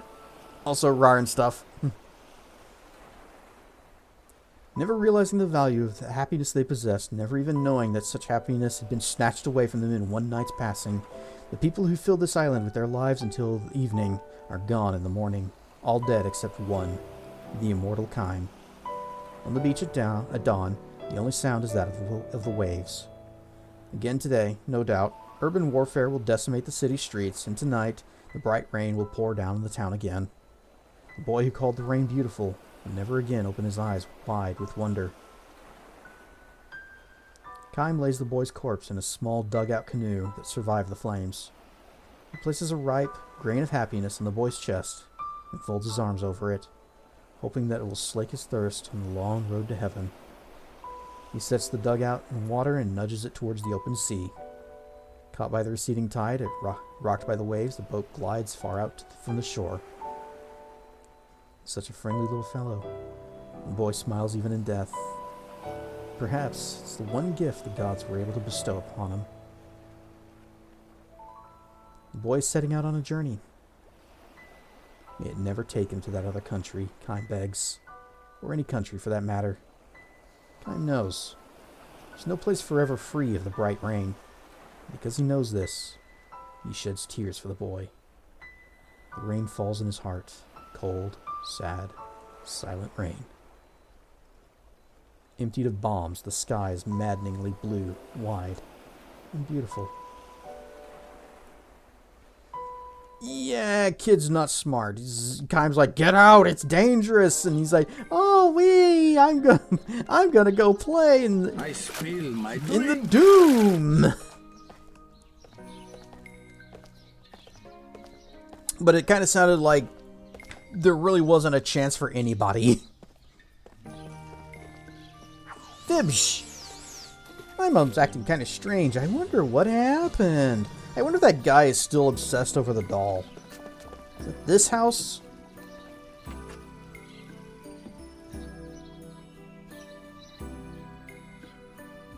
Nope.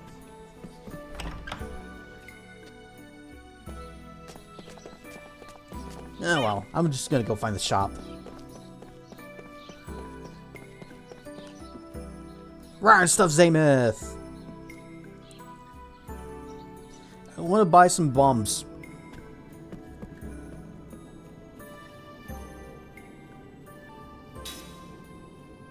He's got bombs. He's got wind. Okay, yeah, he's got the Uz.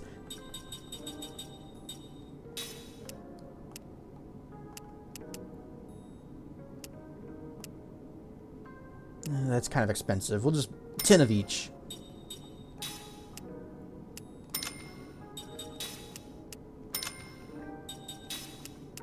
Yeah.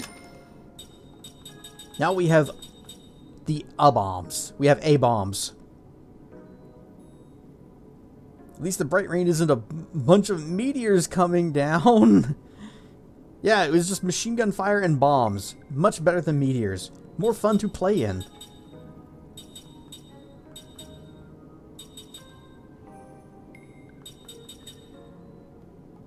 Healing herb. Greatly restores HP.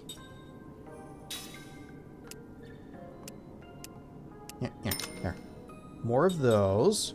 We got tons of mana herbs. I think we're going to be okay on that. But ever since we fought that one boss that was like... We had our party of wizards, but the boss had reflect. It's kind of a mean trick to play. Then I decided I should probably keep some grenades on hand.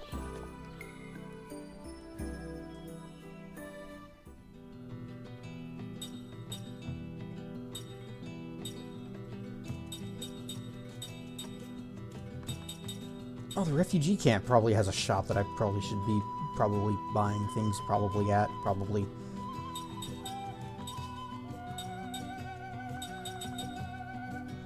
You think there's any chance that that one shop in Goats City will actually do business with us?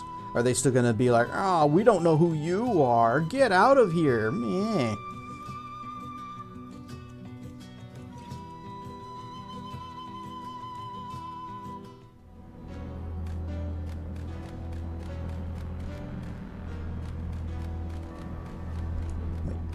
Where are we? You can get to Lowtown using these stairs. Everyone's so nice. Not that I'd ever have anything to do with them, though. They're poor. I never imagined this would happen to Goats City.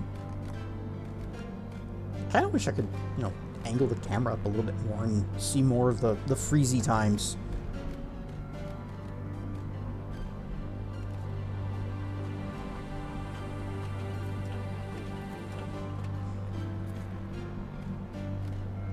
There was also that the south exit that the game wouldn't let us take because it's like, no, Keim's off to the east.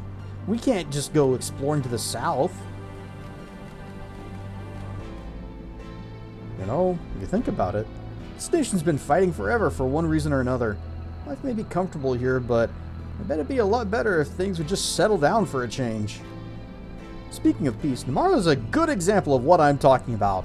Even a peaceful nation like that is host to a band of pirates along its shores long ago. It's been said that they had a hideout in the seaside cavern. They were eventually caught off course, but supposedly their treasure is yet to be discovered. Ancient pirate treasure in the Terrace Cave. Oh, if only we could go back there. My son hasn't come back home and he's still gone to work that day. Monsters are lurking outside the city. If you need to go for whatever reason, be careful. You're not from around here, are you? Here, have an ID card that says that you're from here. No. There's only one way the peace you mentioned will happen. And that's itemizing everything. This is Zepp's beginning his journey as a JRPG villain. I will bring peace to the world by killing everyone. Oh, that's what the South Road was for.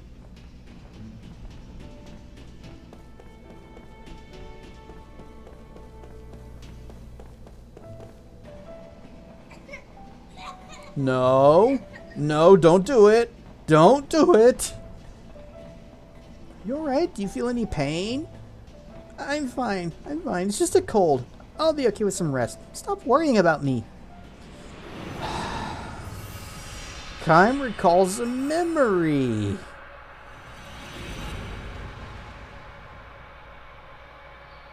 Beginning? Did you not see the giant meteors? You can summon giant meteors for good.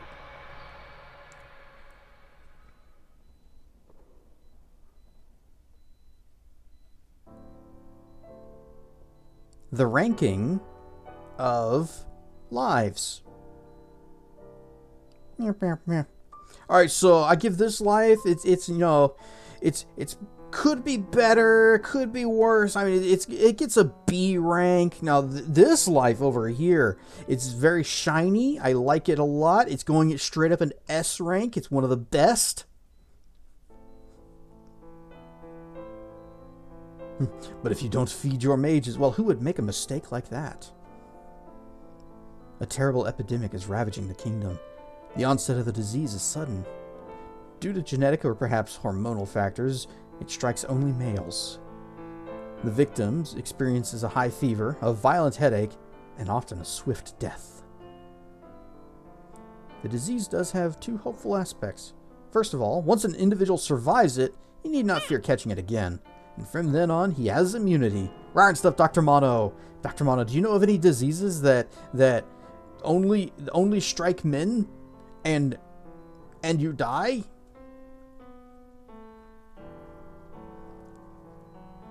Secondly, an extremely effective medicine exists. Is there an effective medicine for that disease?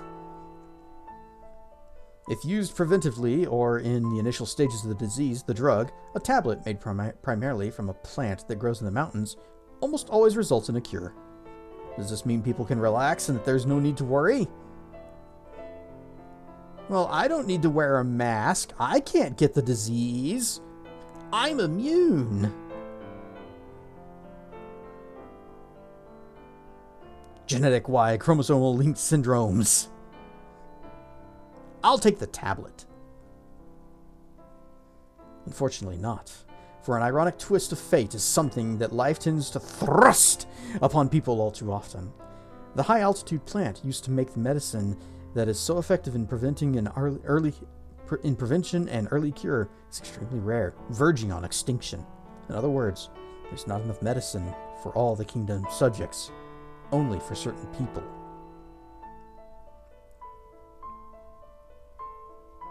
Check the tablet. One buggy service coming up. Well, we're also currently looking for tablets for Tolton.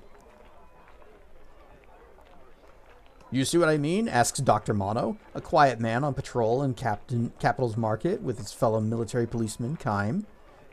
Sending his sharp gaze down one alley after another, Kime responds, "You're saying they rank people to decide who gets the medicine." "Exactly," says Dr. Mono. "In deciding the rank order, they brand us either subjects indispensable to the nation or other subjects. Capital military policemen will receive their medicine relatively early, which demonstrates their ranking as subjects indispensable to the nation." I guess it could make sense, Dr. Mono goes on. If all of us were to keel over, an order in the capital would break down like nothing. We always have to be the picture of health as we patrol the city, right, Kime? For the sake of the homeland, as I say. I suppose so. First, the royal family gets the medicine, then the royal guards, third come the politicians, and then the financiers who run the country's economy, and then the police and firemen and doctors, and finally us, the Capital Military Police.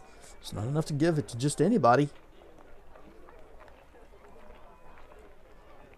Dr. Mono all but spits out those final words and he asks, "What do you think, Kime? Ordinary subjects are people too. Is it okay to rank them like that?"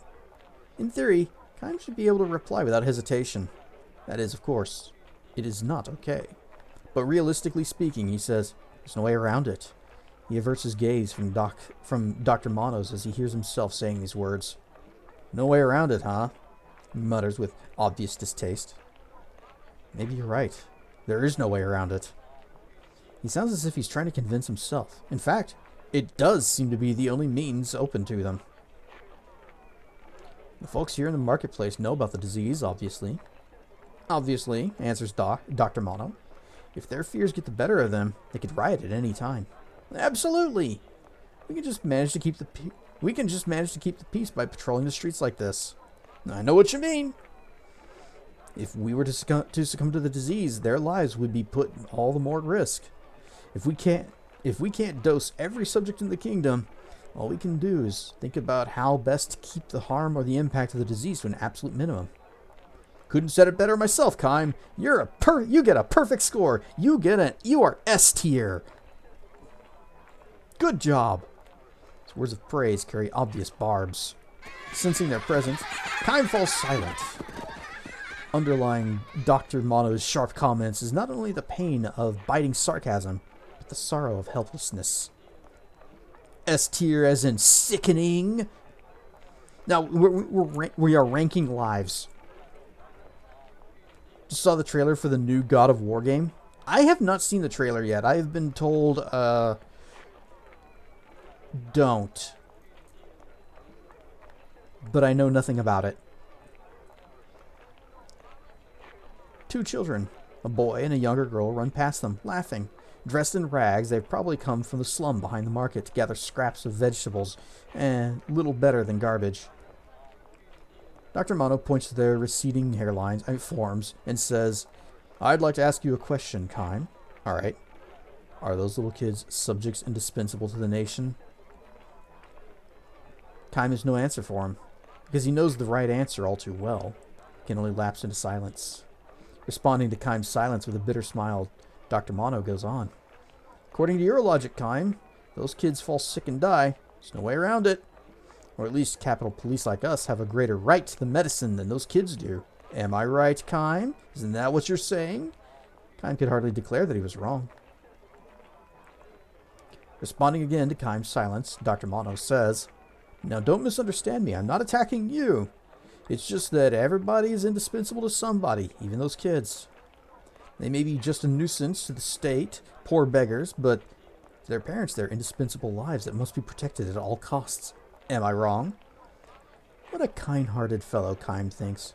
Maybe too kind, to a degree that could prove fatal for a soldier. From the direction of the castle comes the sound of the great bell. An emergency assembly signaling the soldiers that Sen's fortress is open. Medicine seems to have arrived for them. Let's head back. Dr. Mono pipes up, apparently emerging from his gloom. Let's be good boys and take the miraculous medicine that's going to save our lives and protect the kingdom.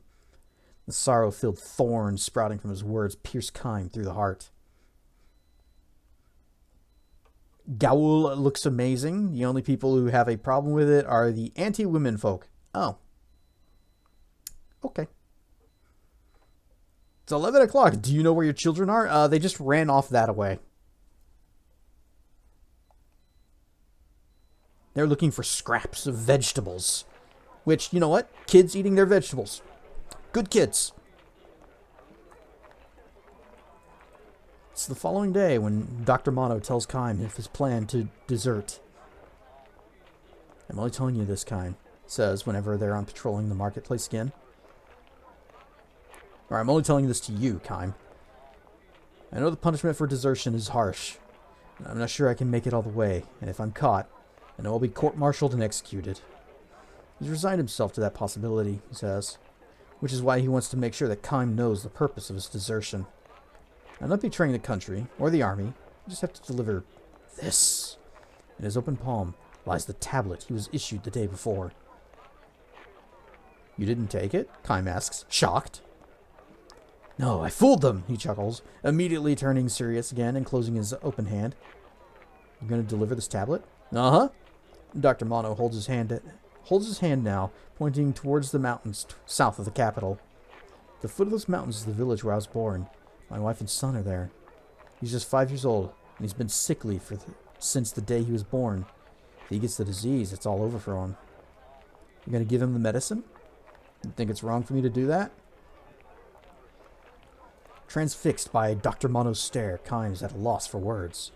Suddenly, the gentle doctor's eyes betray a murderous gleam. I may be a soldier dedicated to protecting the nation, but before that I am the father of a son. And before that, I am a human being. I don't give a damn about the kingdom's rankings of lives according to whether or not they are indispensable. I want to save the life of one human being who is indispensable to me. Dr. Mono's eyes take on added strength. They are bloodshot now, clear proof of his resolve. If I leave now, I can be back at the barracks by roll call tomorrow morning. I'll leave home as soon as I give him the medicine. So I'm asking you to do me this one favor. Don't cause any commotion until then. Oh, of course not. Would never think of it. But I'm not sure I can make it. I'm sure my boy will die if I just stay here. He'll pull through if he has the medicine. If there's even the slightest possibility of that, I have no choice. I have to take the chance. They'll kill you if they catch you. I don't care. I can die with pride, knowing I did it to save the life of the one person who's important to me. What if you get sick? All I can do is leave it up to fate. Dr. Mono smiles. Human beings can't do anything about fate.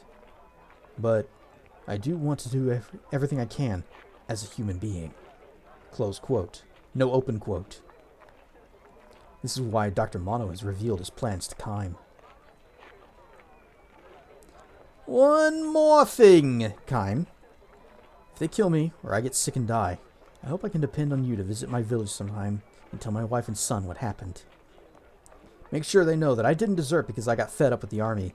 I did it to save my son's life, which is something that is way more important to me than army rules and even more important than my own life. You'll be satisfied as long as that message gets through, he says with a smile. Kime has no way to reply to this. Not that Kime fully accepts everything that Dr. Mono has said to him. He's convinced not so much by the man's reasoning as he is overwhelmed by something that transcends reasoning. By the power of life.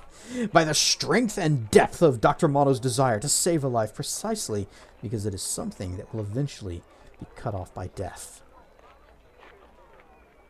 So tell them you left the army and joined the Navy. Oh, the shame! I'm going to make a run for it while we're patrolling the marketplace. I'm asking you to look the other way. Tell them I disappeared when you took your eyes off me for a split second. Kime can do nothing but accept Dr. Mono's plea in silence. He sees that deep in the hearts of those who love finite life is a place that cannot be entered by those who have been burdened irrevocably with life everlasting.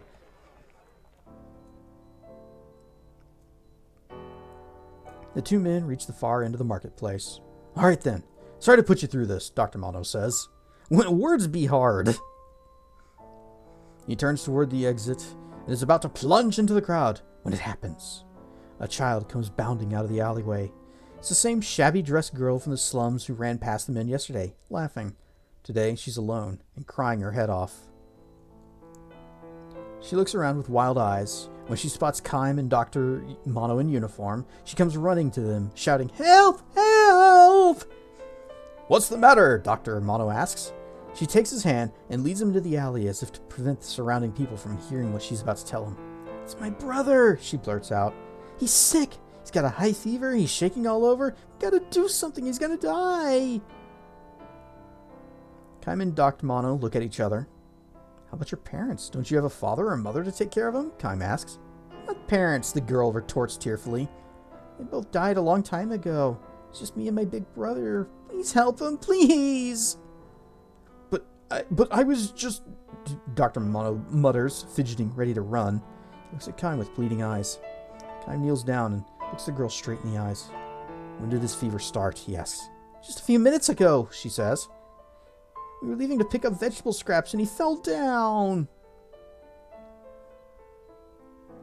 And do something we shall. Only a little time has passed since the disease struck. He could still be saved by the medicine. Of course, there is no medicine for slum children. Judging from the girl's wasted frame, her brother must also be eating poorly. The disease will almost surely ravage his malnourished body and snatch his life in a matter of hours. The girl will not come down with the disease, of course, but even if it cannot attack her directly once she's lost the only other member of her family and has no one to take care of her, the tiny thing is bound to trace the same fatal path as her parents and brother sooner or later. Please help my brother. Please. She clings to Kime and Dr. Mono, huge tears streaming down her cheeks. Kime gives her a slight, silent nod. He rises slowly and reaches for a small leather pouch dangling from his sword hilt. Before he can lay hold of it, he hears Dr. Mono saying to the little girl, "Don't worry." The doctor is holding out his hand to her, smiling gently. In the palm of his hand is a tablet. Give this to your brother. Dr. Mono says. There's still time to save him. The girl gives him a puzzled look and hesitates until he urges her. Hurry! Do it now! She reaches for it uncertainly and takes it in hand with great care. Hurry home, now! Dr. Mono says with a smile for her, and the girl dashes off. Thank you, thank you, thank you! Her shrill, tearful voice rings out as she disappears into the alleyway. Flashbang.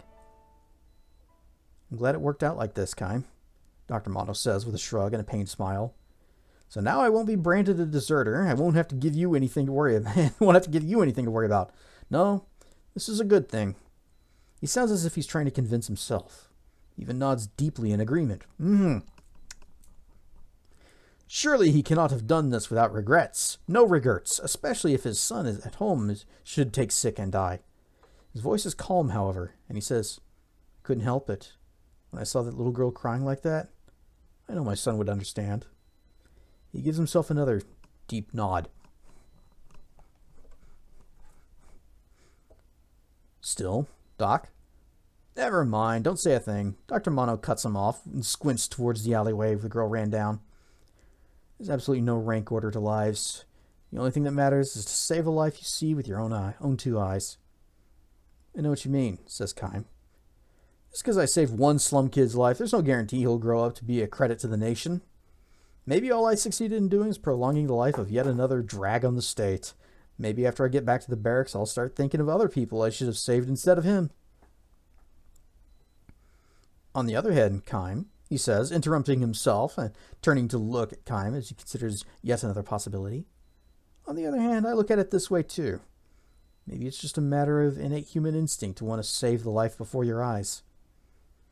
Maybe we learn those other kinds of rankings later, for the nation, for the people, or even for my son.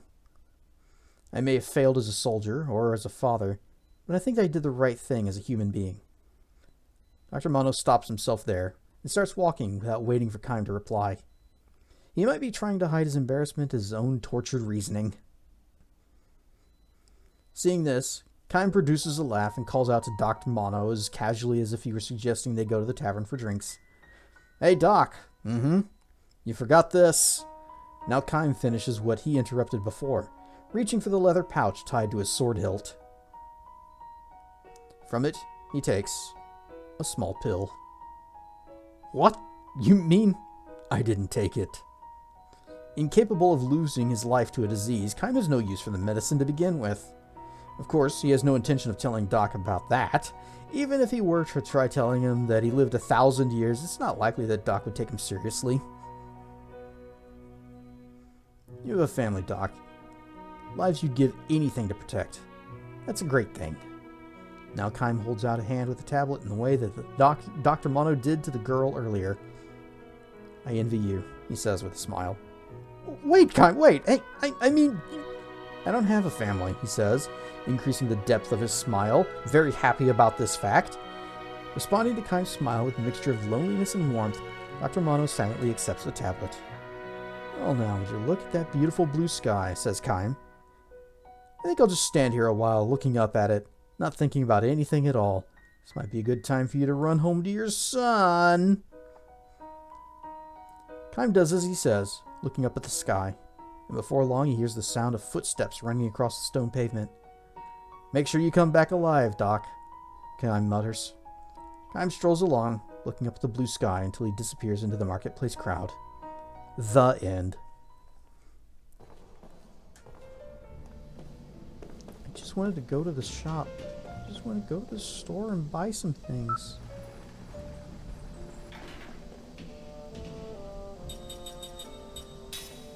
I just want to buy things. I just wanted to circlet. Well, more circlet, like 7 circlets. 8 circlets, because we already have 1. So just 8. So everybody can have one. Everyone will be very pretty and fashionable.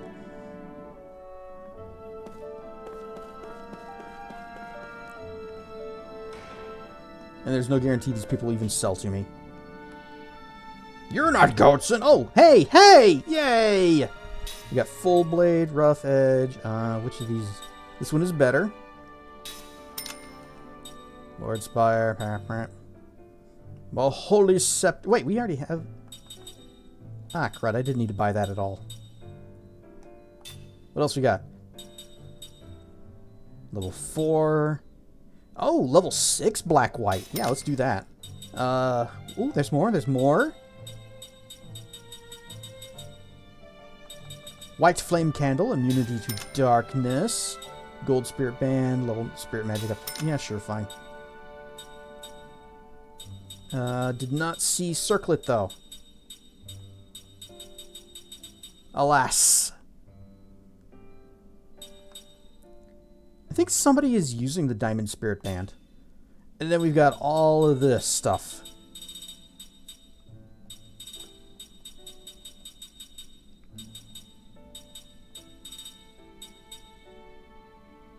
Okay, it was Paraweed. I don't remember which one it was actually. I just remember Paraweed something, and it doesn't look like he has any of the sort of any kind. Oh, wait, Paraweed Thorn. Is that the thing that I needed? For the paralyze ring. I'm just gonna buy one.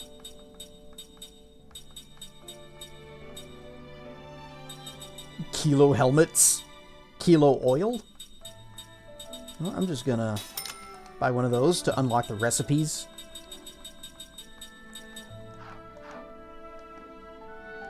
Alright, let's take a look at our ring assemblies. Anything new? Absorber ring. Absorb enemy MP. Why, yes, I believe I shall. It's a level 2 version of it. So it uses osmosis rings, which unfortunately we kind of already combined into soul rings. Kilo oil, that better not come from a rival of Strickland propane. No, it's just telling you how much you're buying. You're buying a kilo of oil. Venom ring frequently causes poison. You need poisonous bones. Container ring causes seal. Frequently. Blackout frequently causes blind. Goring, critical damage on hardened, whatever. Super kilo ring, haha, my favorite superhero. Inflicts massive damage on enemy kilolons.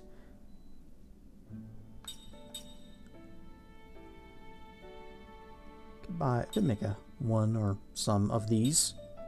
You know, if we ever run into a situation where we're fighting those guys, and we won't have to just keep using Gamble. Hunter ring, massive damage on aerial enemies.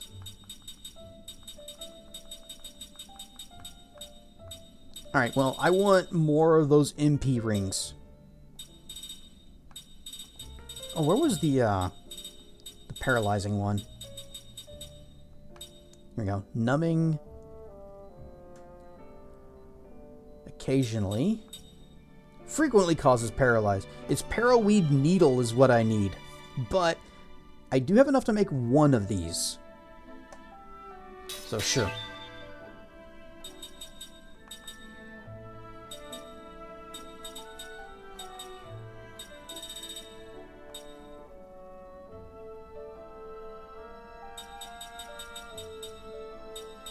Maybe I should just give everybody those rings that steal things. That way we're just constantly getting materials for crafting. But it has to be this version, the good one. So we need bent needles, wind seal leaves,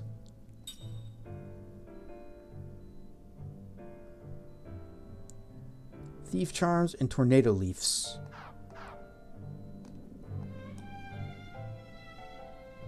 Wait, what's the other shop? There's a second shop here. Maybe we can deal with them. Maybe they got better stuff. Ugh, Goats has been decimated. My sales volume is in the gutter. I don't care if you're a citizen. Just buy something, will ya? What you got? Ground mine. Will do.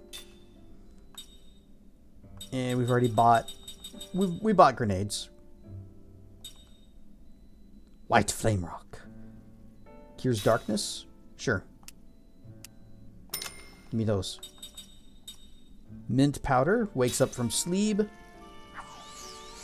Does he has fish, though? This is a small fish, but it's bigger than any fish I've ever caught. And there goes Shion. Kilo vitamins. Oh, it's, induces or cures kilolon. I don't know why you'd ever want to induce it, though. Yes, I, too, would like to hit for 1 damage, please.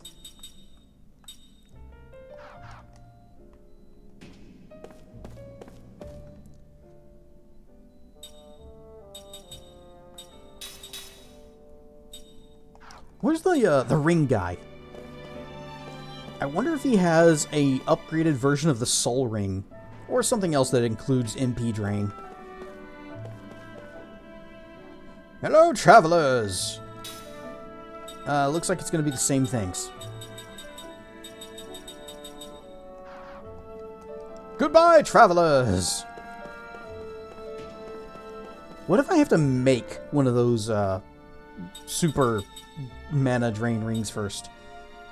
Floop the cast into belly rubs in the snoot and shoves a pizza. Ooh, pizza. Nom. Nom nom nom nom. Pizza time! Somebody say pizza time?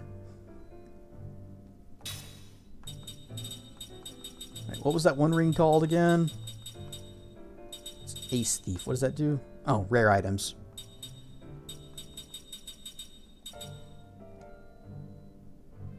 It's Absorber. That was it. Okay, so we need 2 more magic luring stones, and that's it.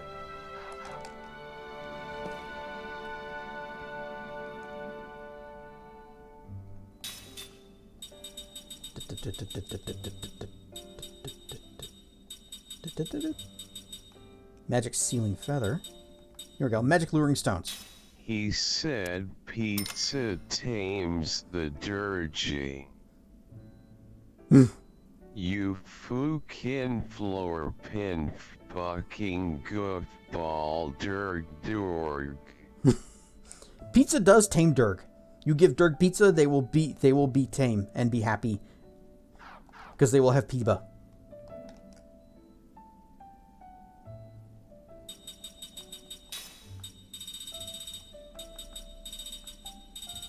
Right. Osmos. Absorb. That's interesting. It's magic sealing vase for both?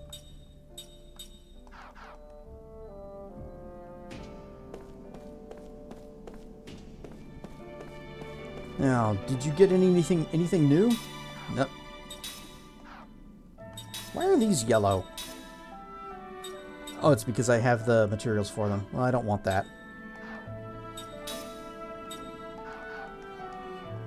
Hey, you guys remember that time I thought I was going to just make the elemental rings for everybody, and it turned to, or for the 3 main frontline fighters, and then realized that despite our vast wealth, we would be broke if I tried that.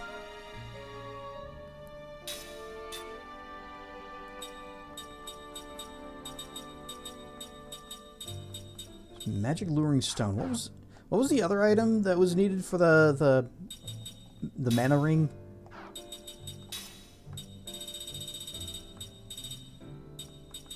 Absorber. Here we go. Magic storing stone. As opposed to the magic sealing stone. Yep, that's not confusing at all. So, do we have any magic storing stones?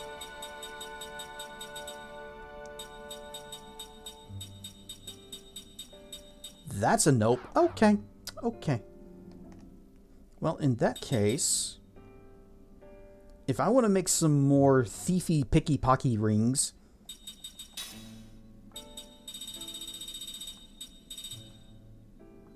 Snatcher. Actually, it'd be this one. Because we probably can't do the Ultra. No. something about the legend of the Pingus from Dr. Evo YouTube Poop Robotnik Man. Nothing else about that LUL. Snooping as usual, I see. Okay, so I would need 1 bent needle. Actually, if we'll say 3 bent needles, 2 wind seal leaves, and that'll get me 2 of these rings.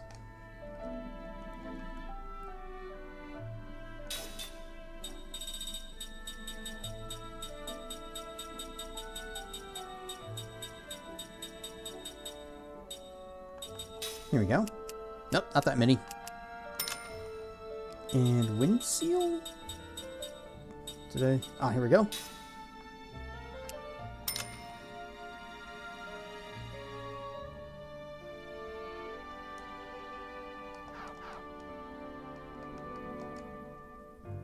And then what did I need for the upgrade?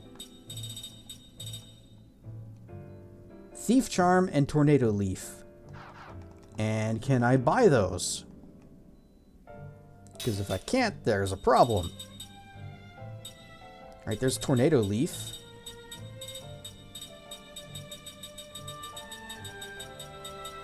And Thief Charms. Okay, we're good.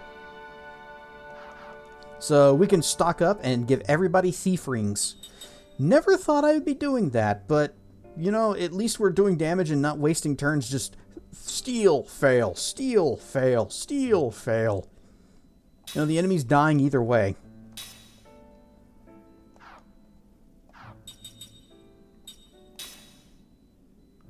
So we have 1. Technically, I only need 5 at most. Got the materials for 2.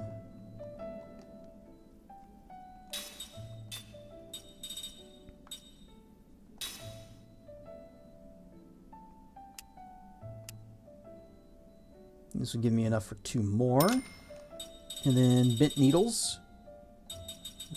Bent needle. There you are. There we go.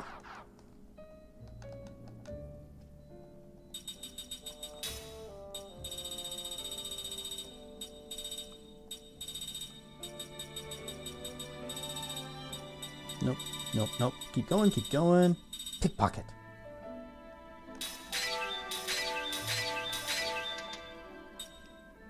Okay, and then we need a total of 8 Thief Charms and 20 Tornado Leaves.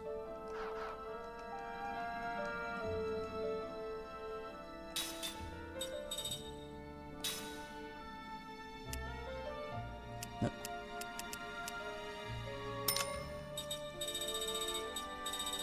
And Thiefy Charms. There you are.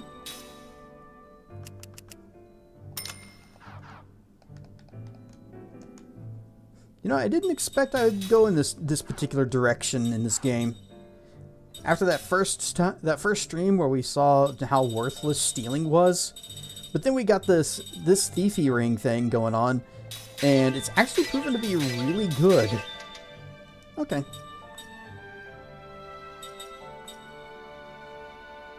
We don't have enough jet black cloth to upgrade it though, but now everybody who is in our active party can have one of those equipped. And oops, all stealing.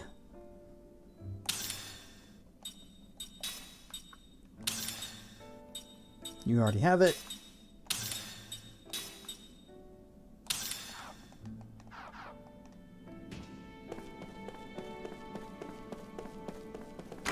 You guys think we're ever going to get back to Namara and be able to buy some circlets? There was also the quest to talk to the 2 lovey birds that got separated. And I got a feeling that we're not going to get that other treasure chest.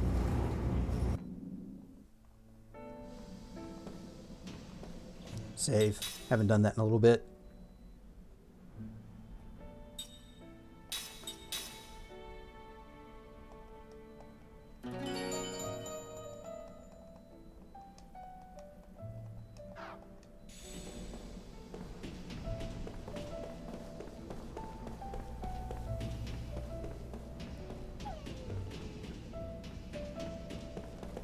So we don't want to go this way. Or do we? Yes, yes, this will lead us out. Hey, hold on. You can't go that way. Why not?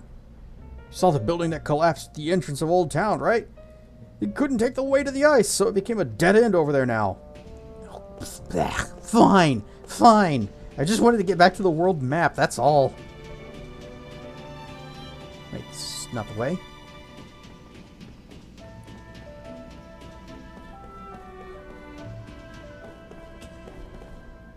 No, I'm trying to go over here. Right, that's just going to lead to there. So this is world map.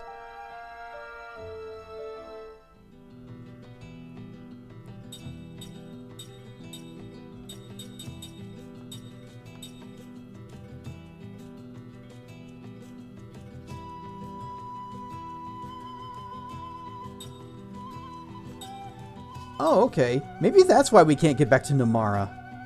Because we can't cross the hypercurrent. And so we're on the outside of it now.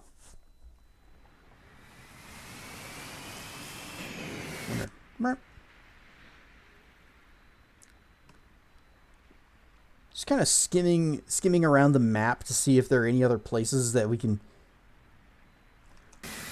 Hold it! I know what we can do. Because we still have our other boat. So, we go... Yeah, whatever, I don't care. We're just... So we just got to go back to Toxa.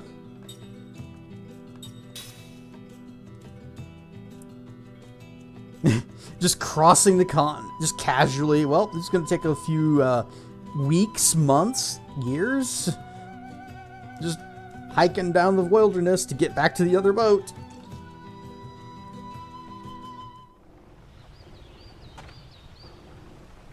Hey, that was your ship docked at the Southern Cape, right? Sorry to tell you this, but it was swept away by the storm. Ah! We tried looking for it, but chances are it's either sunk or swept off to the open seas. Sorry. But don't worry, we have a new ship. Oh, I'm saying that. Okay. Well, never mind.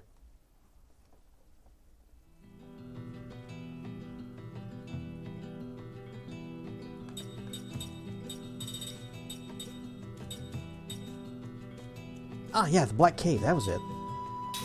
That was the place. And I know I don't want to say that I know, but I'm pretty sure there's one of those tablet thingies here for the king to open up for Tolton.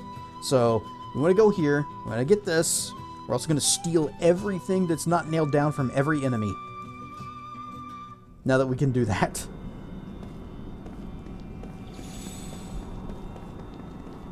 This is not the place I thought it was.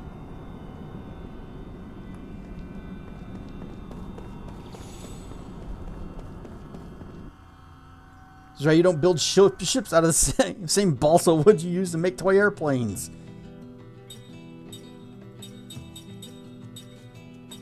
Back when I was little, my dad had... It wasn't a paper or like a wooden plane. It was made out of foam, like styrofoam. And we'd throw it and it would glide a distance and it would hit the ground and the wings would fall off because you just kind of stick them on. It was very cheap. So his idea, he got tired of having to put the wings back on every time. So he like hot glued it on so that those wings would stay there. And the next time we threw it and it came down and made its nice little soft landing, the wings came off.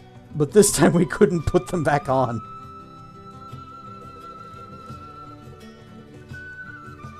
So we didn't have that for very long.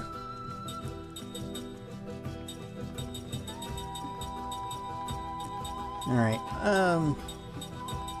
where's the...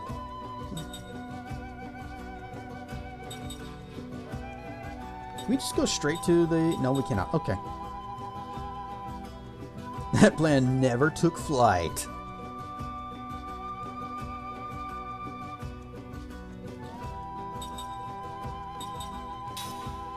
We'll just start here. This is the base. Isn't there a pit-pot in the pot in here? We have a lot of seeds to hand over.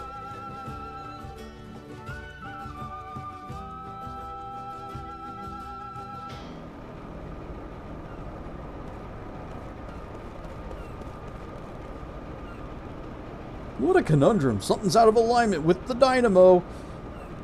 Most of the technicians are already gone, so there's no one left to repair it. What to do? Oh no, there's a phase disalignment in the quantum flux array.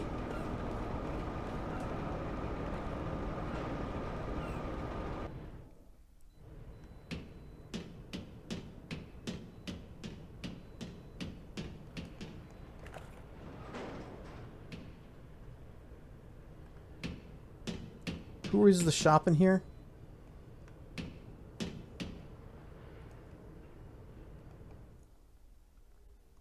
And have you updated any of your... You have not. Although, Platinum Gauntlet's not bad. You know, I'll just buy a few of these. Just a few. Because this is a thing you defend and you get health back. And that's a pretty good deal, too. We got all those spells. We're good. Isn't there a Metal Gear game over there? Or game over that reads something like Time Paradox? Okay, yes. So, I think... Was it a Metal Gear 3? Where... you can... I think you can kill Revolver Ocelot in a flashback. And it's like, you've created a time paradox.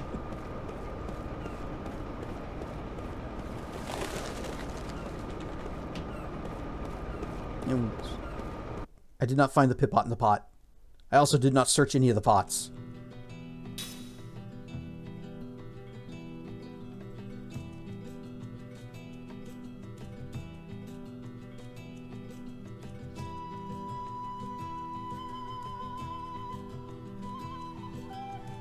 We can give other items to the pit pot in the pot, but I never did because it was like, give it your healing herbs or something. And I was like, I need those, probably, maybe. There you are. There's a pit pot in the pot. 23 seeds. It took something out of the pot. A power bangle. Okay. What is this?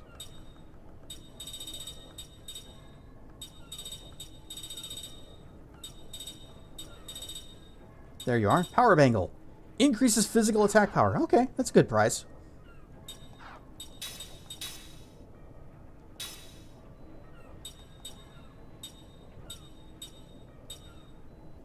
Do you have absorb magic or just absorb physical? Okay. Do you have level 6 black? Because you've got level 5. You have level 6 anything?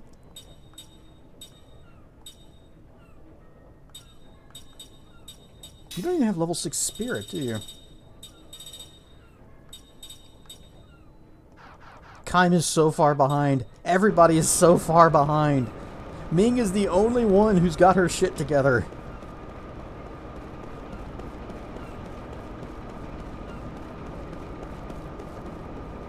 I guess you could say that plan...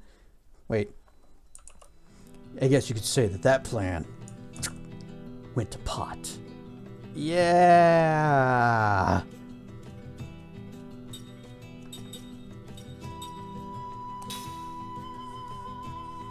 Ming has the power.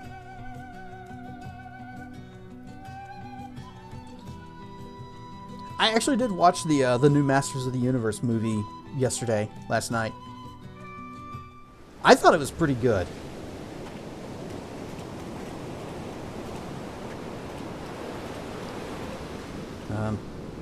Damn it, the bridge has been washed away. Now you'll never make it to the out to the Grand Staff. But we do have a boat. We can just drive it out there, presumably. Okay, I remember now. I remember.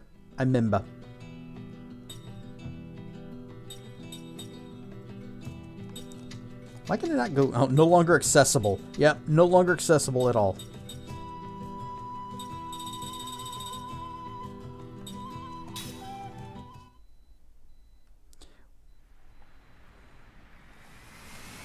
Because This particular ship has a very nifty feature. We can... whoop, and now we are under the water.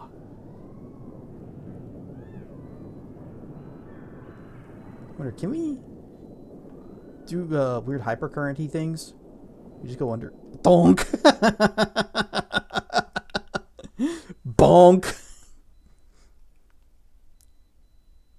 Oh, that's a shame.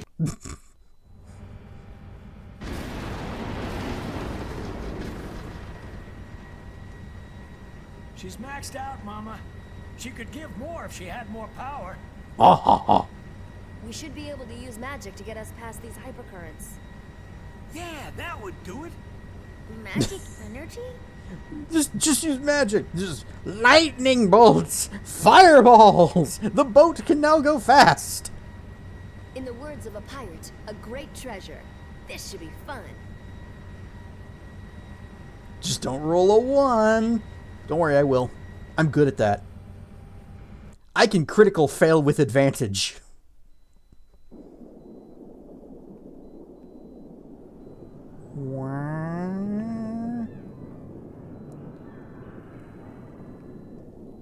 Alright, we're just going to go around this, and because if we're going to use our magical energy, is there any other little spots on the map that we can check? There is a spot on the map on the very southern, just right there, right here. We need to go check that out. That might be something. Might be shinies. Alright, I want to surface so that we can get the, oh wait, that's right. I was about to say, so I want to surface so we can get the world map music, but then I remembered there is no world map music. I added that in post.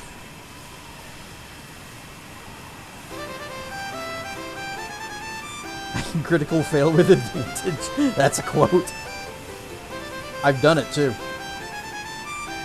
Feels really good.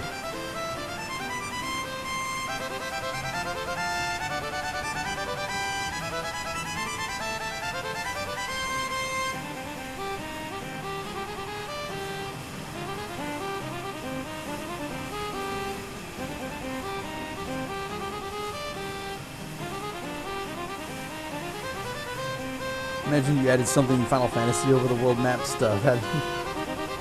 No, I actually the song that plays whenever you're skimming through the map destinations in this game, I just put that over this last time we were out at sea.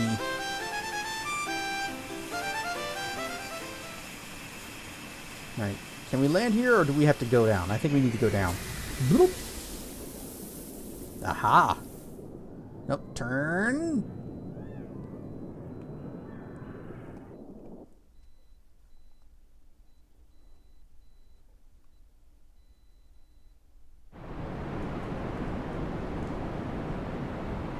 We have found a dungeon, the Terrace Cave. Oh wait, I think we learned that there was like a treasure here. This was a pirate treasure.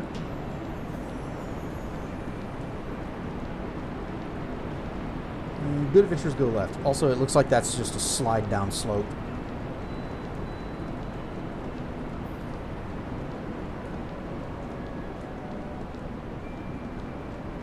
Alright game, what kind of enemies are we going to see in this place? Are we under-leveled?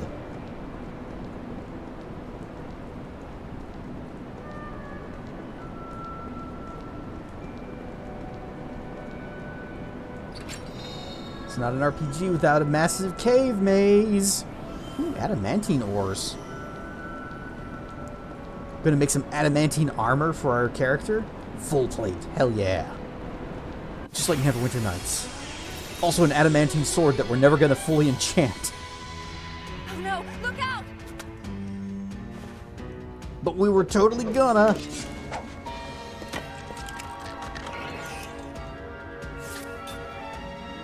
Fossil fibs. Ancient grass. He has ancient statues.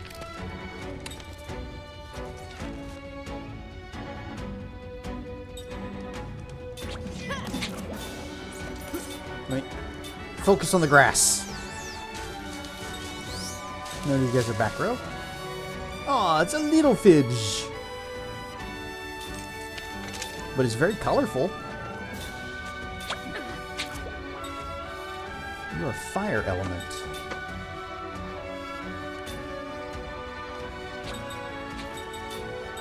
I think instead you should all shield. And you should all barricade. Perfect. Stone Beast Fang.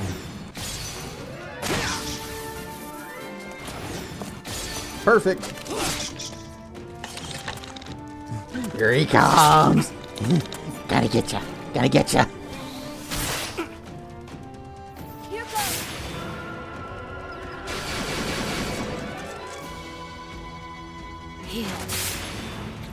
Yeah.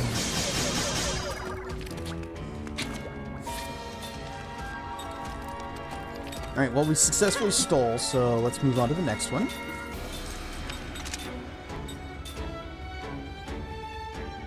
Let's say that guy was... Fire? Fire.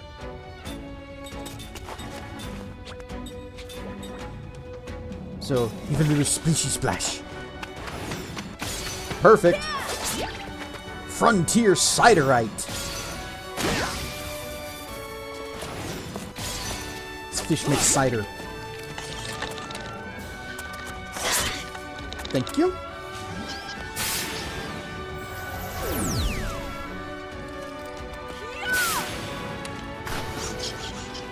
Oh, that did not do much. That also did not do much.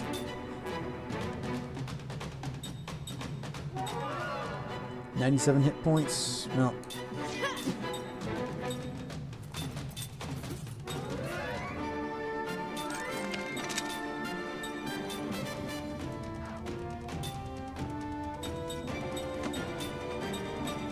What are you? You are Earth. Okay, I guessed correctly. Jamming, it's like an overloaded printer. Basically, yes. Because now her printout magics can't get through, and we have to send somebody to come and open up the back and like pull the sheets out. It's really annoying.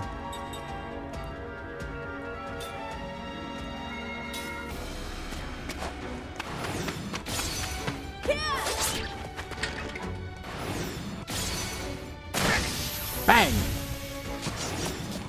Perfect. Gorgon Mask. Wind!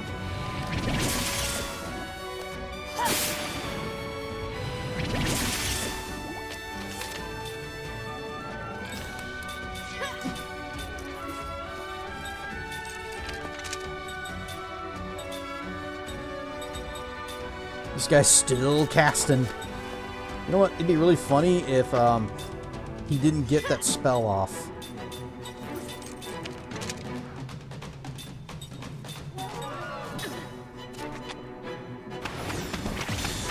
Good.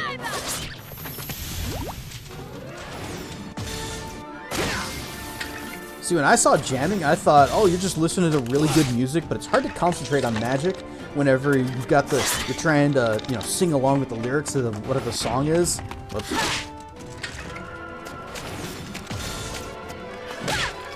2!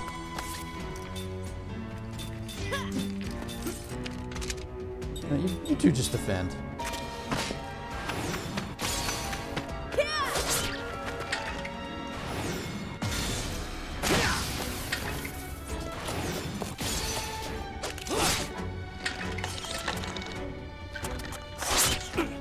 Thank you. Yeah, that passive, that's really good.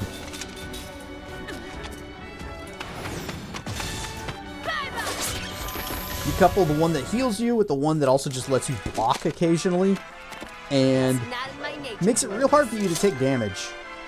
Yep, we are leveling up like crazy. Keep it coming. Alright, Ced, Sarah, Ming. Good. Oh, I saw that double SP.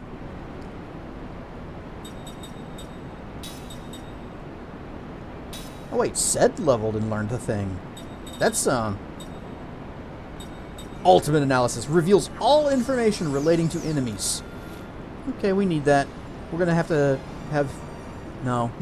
Stay focused. We need to get the slots. We need to get the accessory slots for everybody. And then come back and circle back to this. This is a good ability, though. This is really good.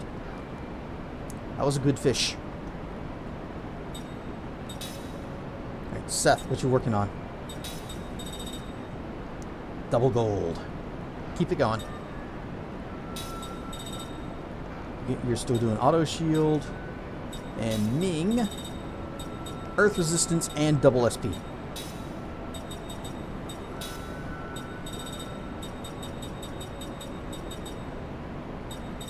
Yeah, auto shield, auto barrier. No. Special accessory. Allows special accessories to be equipped? What's a special accessory? Learn that.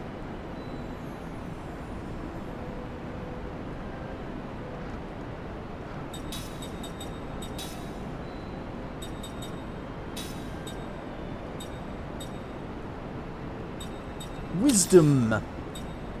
Currently learning Black-White level 4 and Black-White level 6. You know, that's fine.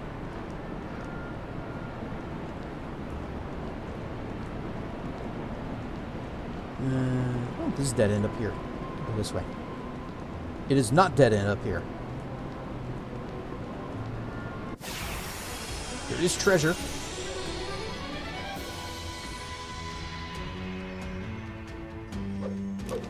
I'm always ready. Oh, that's a lot of dudes. That is a lot of dudes. Okay, you guys are fire. You guys are earth. So...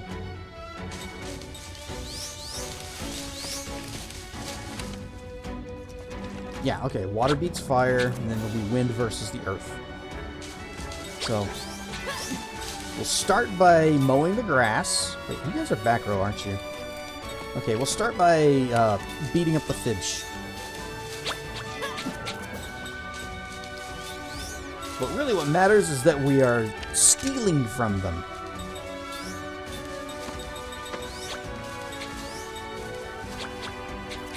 All shield. And you composite. All winda. Perfect. Got our frontier siderite. Good. Did not get our frontier siderite. Good.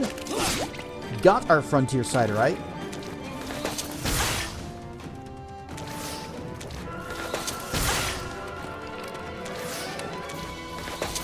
They are focused on her. Oh, that's annoying. That's what they do. That kind of hurts a lot, too.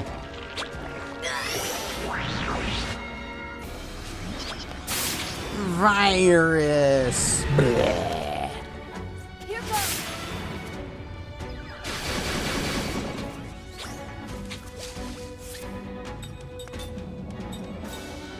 Alright, I don't remember which ones we successfully stole from.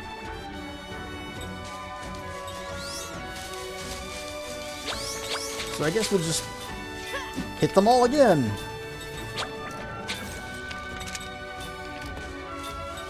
And you are going to all barricade. You keep casting. Good. Perfect. Bang. Okay. Perfect. I think that's all three. We survived the swarm, and you found an old man. The truest of treasurers. Sticks swinging in with the raid. Rarn Stuff Raiders. I am Cassedrian. We are playing some Lost Odyssey, but we have found adventure. You were playing Whisker Squadron, which is sort of a rail shooter roguelite.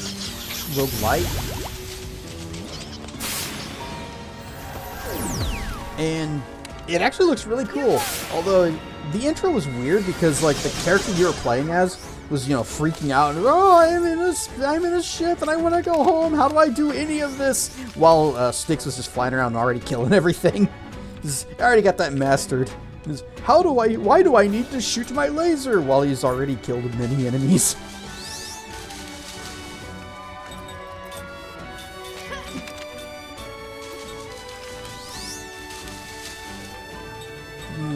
Yeah, their shield-o-meter's kind of bad. How do I shot web? But yeah, the game looked really fun. And it was, and apparently you found the grandest treasure of all, an old man. Now you cast Zafira, and you start casting Splishy Splash. Oh, la Quararara.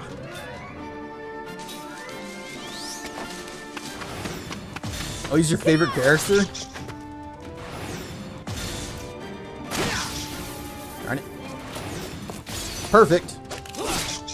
Stone Beast Fang.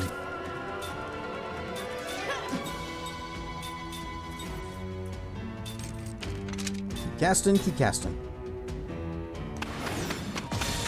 Good. Stone Beast Fang. So, every single one of my characters has the ring that lets you steal items, but it has a higher chance to work, so it's actually worth using. She's still casting, but so are they. Actually makes me a little worried about what exactly they're doing.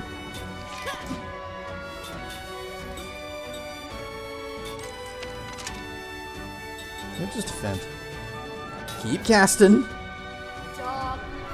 Never mind, this fight is over.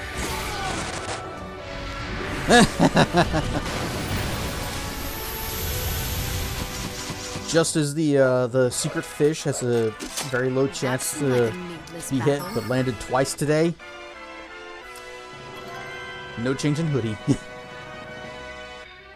I just put on a spare one of these that I had. Okay, I'm starting to wonder.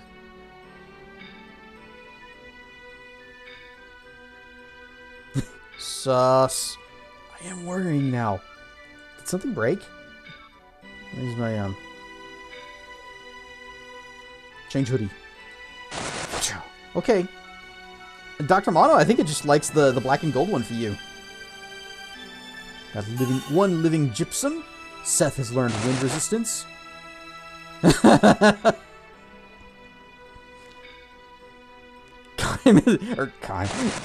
Dr. Mono is actually just picking the same one over that I'm already wearing. Kaim has learned auto shield. We need barrier now. What are the odds? There's like, I forget, 6 or 7 different hoodies. And for it to pick the same one 3 times in a row, it's pretty low odds. 6, 7. Don't even go there. Okay, you're working on that. Skill link. Said. Auto barrier. And we're going to set. Let's see. Oh. What? That one. Auto shield. There. That. And we need... You're definitely keeping... Oh yeah, I forgot these. We have these up here, which is stand ready, guard heal. Guard heal is good. Relax is good. We need white magic because sometimes he has to res somebody. Weapon guard, absorb attack. I don't know what... We might have a problem. But that's a problem for later. What are you working on? Wind resistance.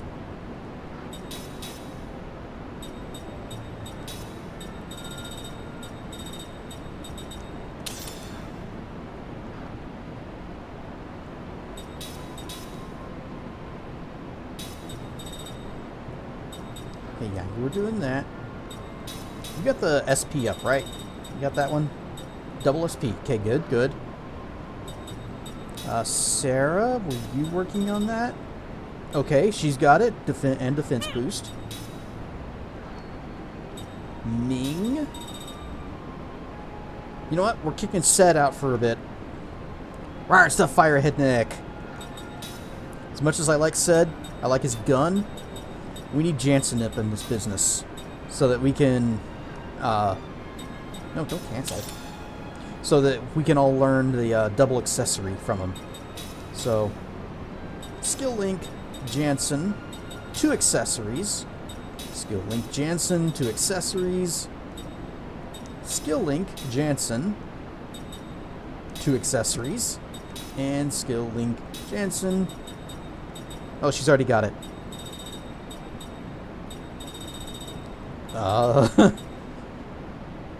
Want to use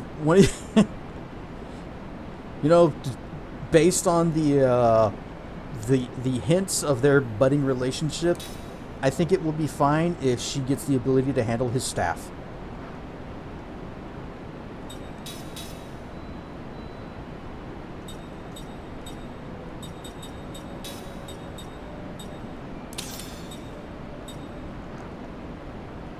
Oh yeah, I also need to steal the thief ring off of you. Give it to Jansen.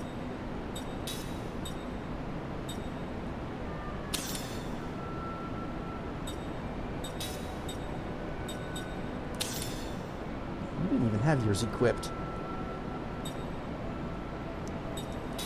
So, wasn't there... Yeah, we had some people that could equip better things that did not have their better things equipped. She had a red snake. But now she's just getting a... No, wait, not the solid Spartan. Rough edge. Unless there's a better one? Nope, okay. You got anything better? Nope. Okay. Shiny. 2 dark demon notes. Will you be my friend? Yes, no. Do you like me to possess you?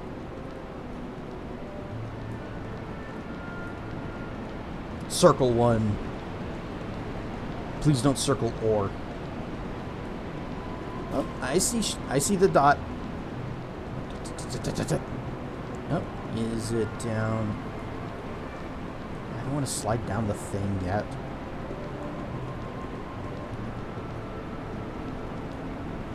Can we just... Ah, it's right there. It's just right here. Well, we gotta go... No, we don't go ups. Okay, I think I see how this place is laid out. You go up to the top, and then you're just gonna slide down in stages. So we want to go up to the tippity top and slide down there. Okay, we don't go that way. It's just invoices from that fellow, from that... all that glitters that you're part of.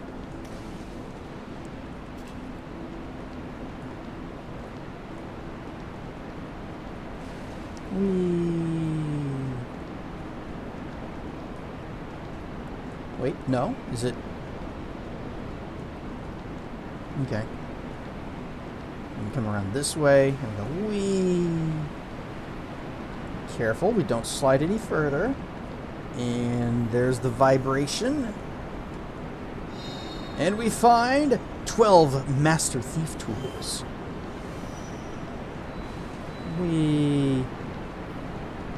I guess that's a fine prize. I don't know.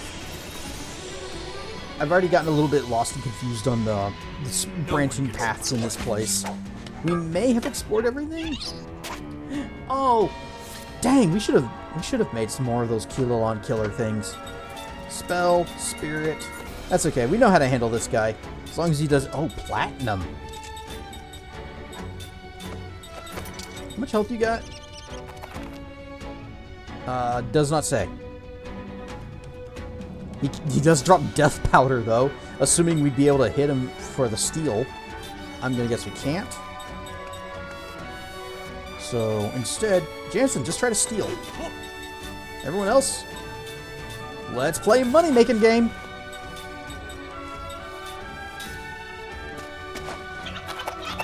Okay, bye. It's not in my nature to lose. One of these Master Thief tools isn't a question mark, Kane.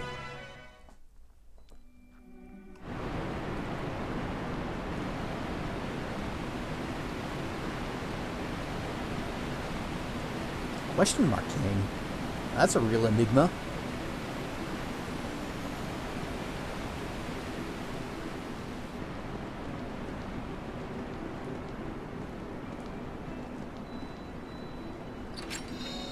And shiny. More adamantine ores.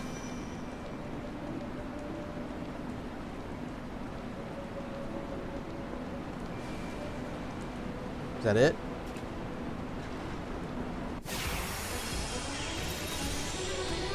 We do kind of need the XP. So, you know, if it wants to throw some things at us that don't run away, that'd be great. This is fine. We can look at this. Just get ourselves some fish. You guys are all back row, aren't you? Of course you are.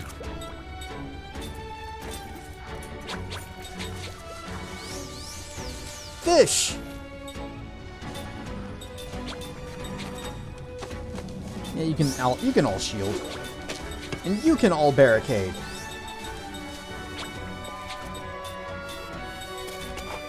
And you can go kabloom!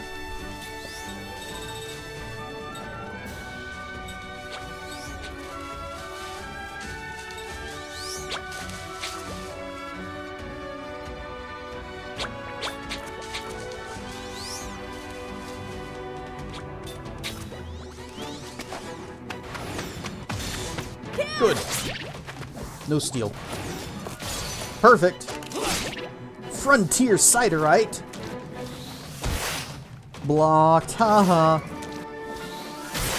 Ouch.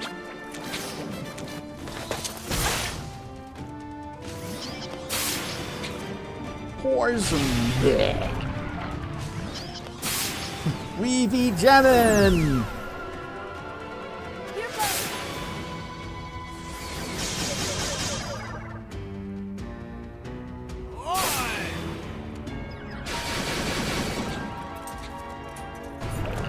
Blech.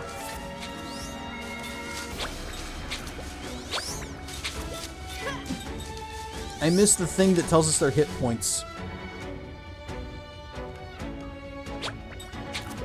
I also said being able to shoot the back row.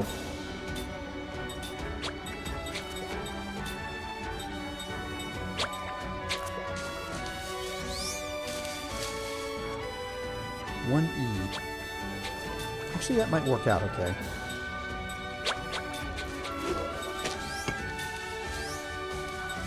You just defend. One in. Oh no! That is a long casting time.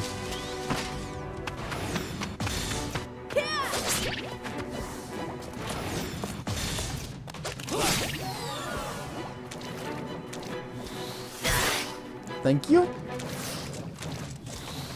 Boop. Thank you. Boop. Ow. Bruh, poison. You know what? Fine.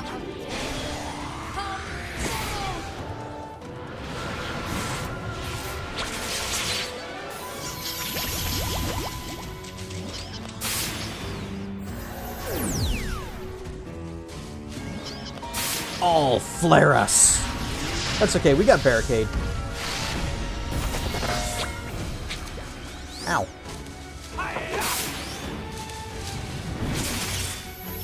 Okay, it still worked out. I thought Jansen would go in front, go before Ming did, but no, we're good.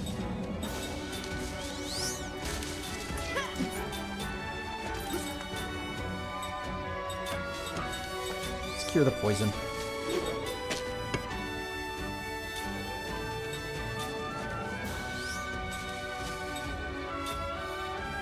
Yeah, sure, Zafira.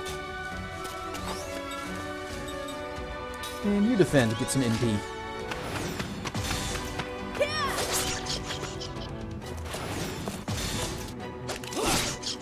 Stone Beast Fang. I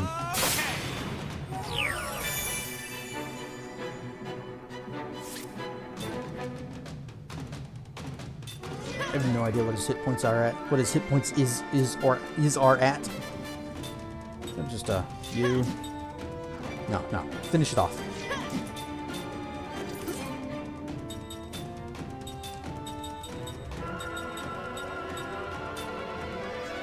your fire element.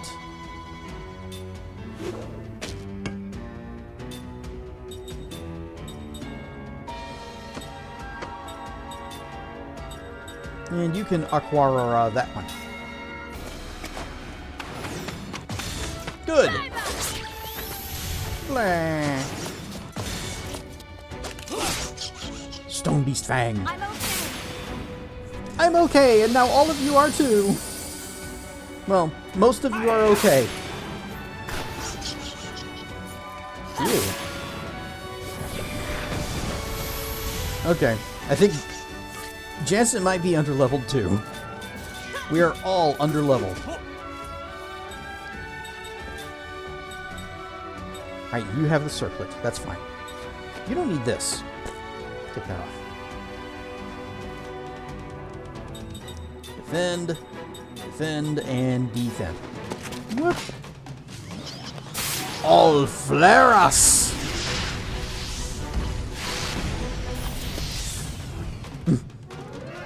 Healed Seth.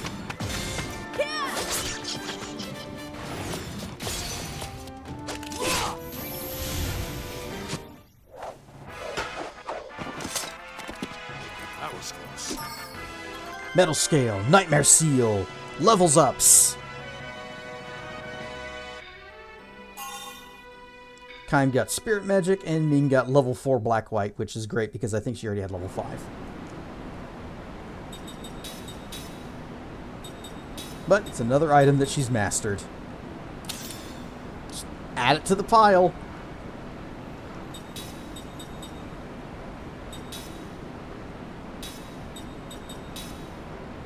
Mwah.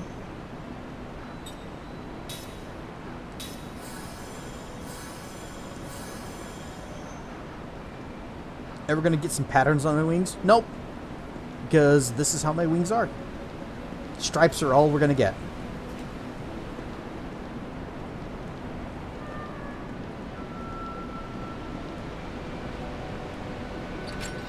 Bedazzled. I will get Rave Mode. We'll get that. Where the stripes change colors and I have a glowy outline. Wee.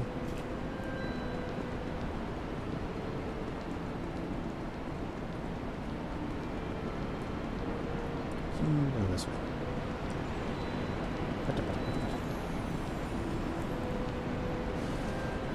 And slide, and slide. Hang on. No, no. No? I'd say bejeweled. You want a piece of me? I wouldn't want to put jewels in my wings. That sounds like it would hurt.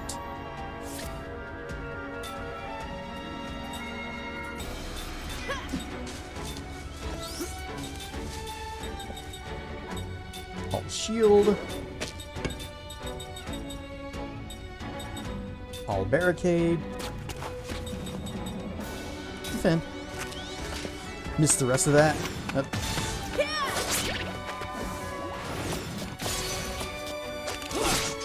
But we can't string 3 gems together.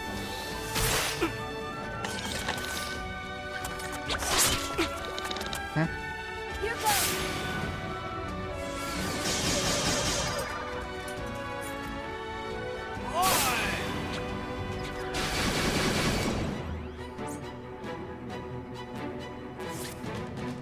Oh, that game. I have not thought about, am I the only one who played one of those Bejeweled games?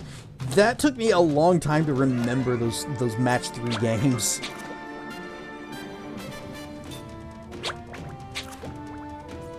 I might have one of those on the, what was it, EA Origin thing. I think I got it for free, and I just never ever played it.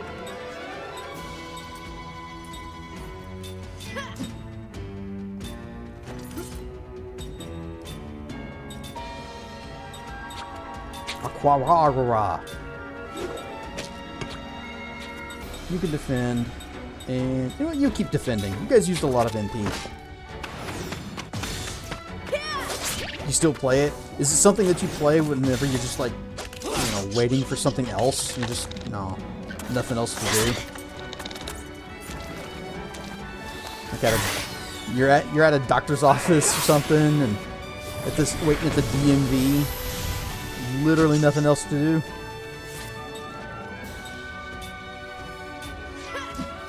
I used to have a game that I would play whenever I was in that kind of situation. It was, a mobile game, so it was not super impressive, but I thought it was fun. It was called Drag in Boom.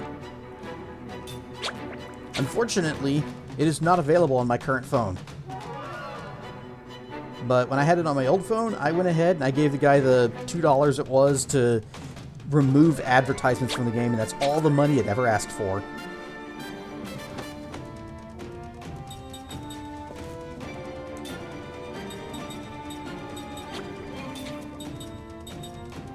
Yeah, keep defending. Keep getting your MP back.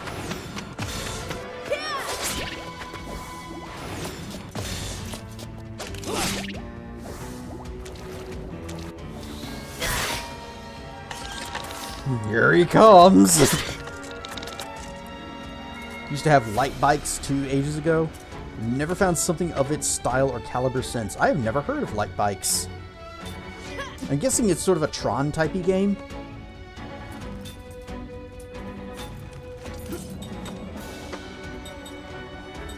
You keep defending, that's fine.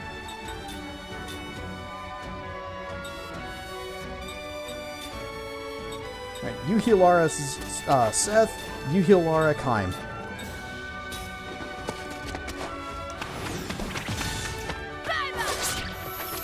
I actually wish that Nintendo had not shut down Dragalia Lost. That was basically the best mobile game. And just because it was a gacha game, but they were very bad about the monetization of it, and they just kept giving you away the draws, the pulls, the summons, whatever you want to call it.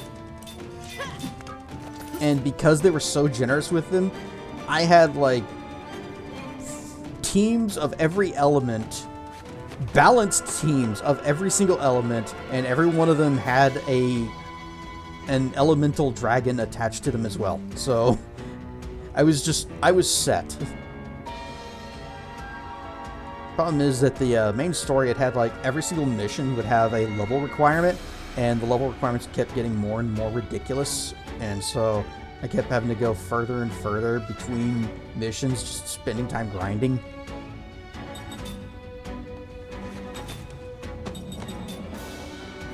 Oh, his wind.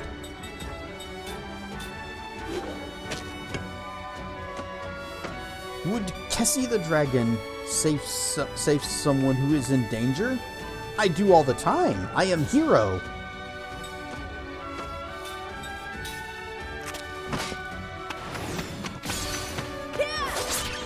Even if they're a human. I'm not picky.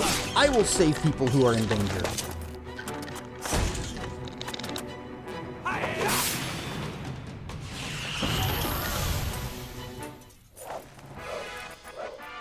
You have a run started and it's still ongoing. Have you reached the signed 32-bit integer rollover? Ah, the classic, the kill screen. Seth. Okay, Seth has learned 2 accessories. Okay, everybody's learned 2 accessories and attack boost. And Sarah's also got wind resistance. Superhero! I do play City of Heroes sometimes. I have it installed, I just haven't fired it up in a while. But I do like City of Heroes. I do like being superhero.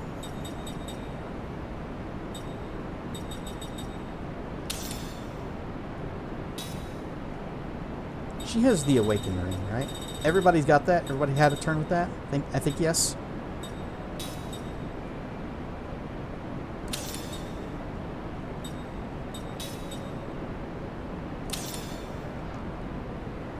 Nope, not done yet.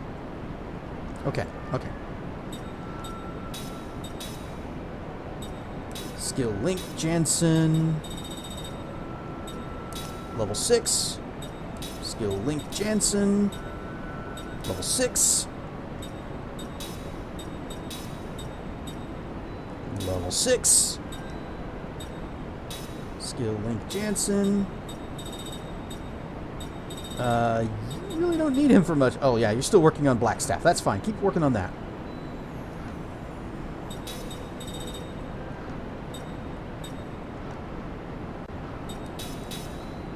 Oh, we gotta set the 2 accessory skill. Oh, that's gonna use a slot, and I don't know what to swip out. Guess we can kick out auto barrier. Add brake. Okay. Well, we're still not in any, like, story stuff, but I think we might be finishing up with this cave. Yes, dragon Where's the fruits. 2 accessories? 2 accessories. Wonk. And then set.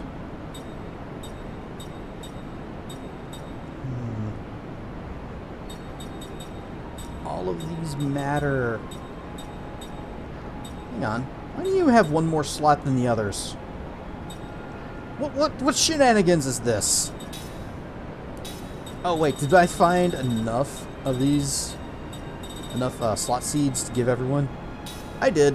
Womp and flop. There. That's why. Okay. Good, good. Dragon fruit.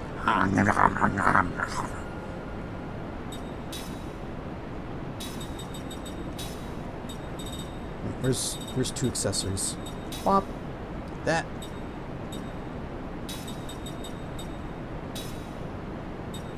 Accessories, and you know, you can also have absorb attack. Why not? Nobody is equipped with double SP because I kicked Set out of the party. Ah, crud. Okay, you already have that set. Okay, that's everyone. Now we're going to be leveling through these even faster.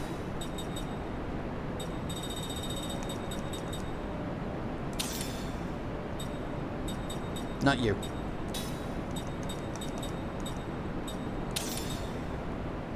Okay.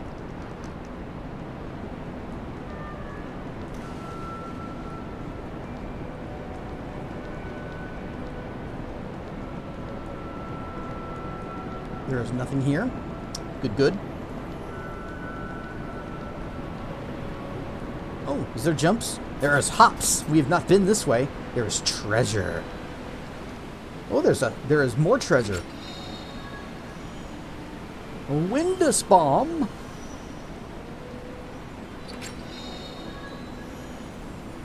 Cubic music score number 7. We completely missed number 5.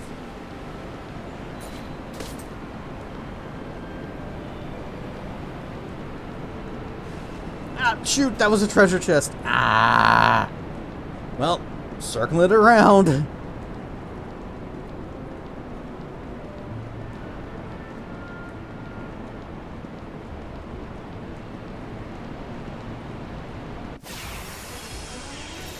Welcome back from ad space, everyone. I ran by a treasure chest and slid down a slippery slope, so now we have to go back around and get it.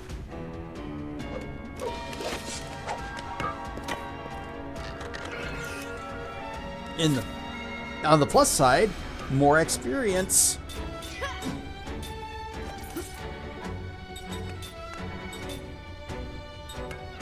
Aquarara on you. Actually, no. We need to get our defenses up first. All shield. And all barricade. And then Aquarara on you. Perfect. Did not steal. Perfect. Did steal. Here he comes. Gotta get you.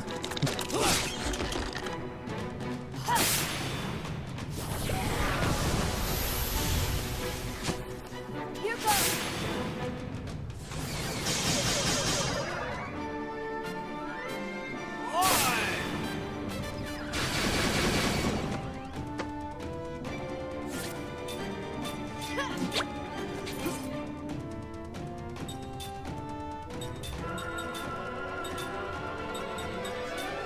Winda.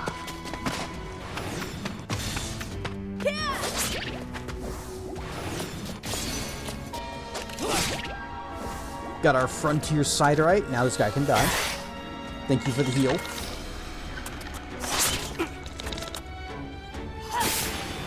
The fish is not very strong, but the lobster is mean.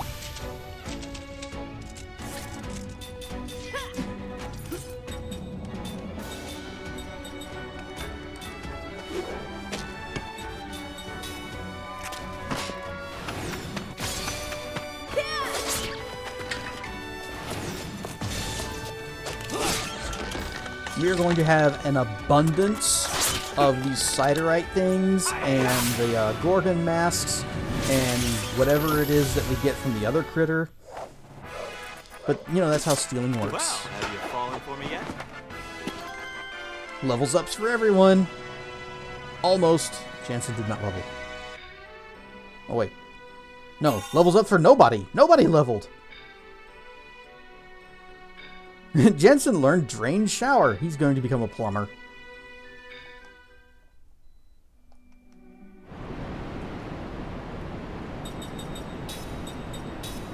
What is this thing that you just got? Shares absorbed HP or MP with allies when attacking.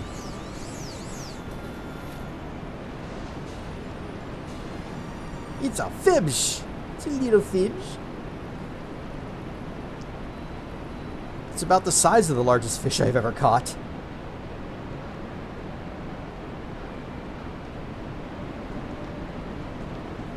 That's the one fish that was very, very hungered.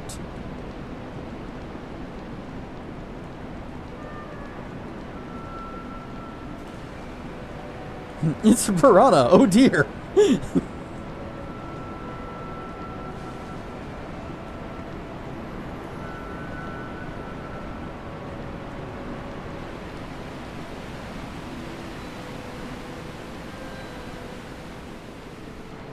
I think I went the wrong way. I think we're taking the longer way up and around.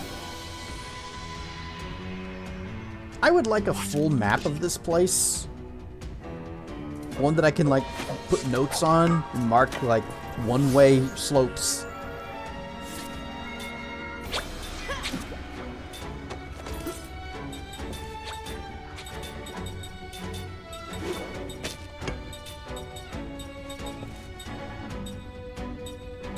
All barricade, all the time.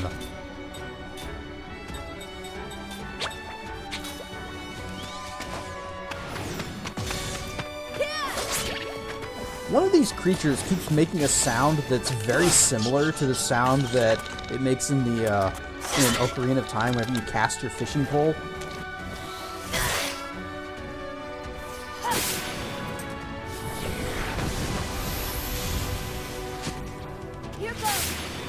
Mapa puedes ayudar. Do I see a swipper? Why can't dragons be superheroes? I mean, they have powers. Well, funny you say that, because you know one of my friends, person that I've rated a few times, Sabin. He's got this whole lore of like his unique dragon species he's come up with that basically is like every single one of the species has like a power, and it's just pretty much like dragon superheroes. The lore is a little bit more complicated than that, but if I ever raid him again and he's not ending stream, then we can drop in on Sabin and he can explain the Arusans. I don't watch Dora? Nope.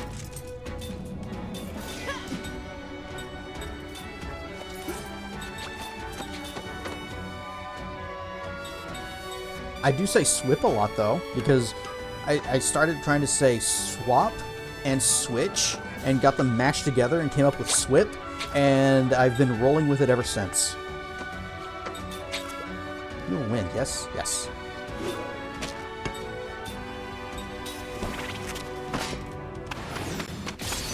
So, I'm a swipper.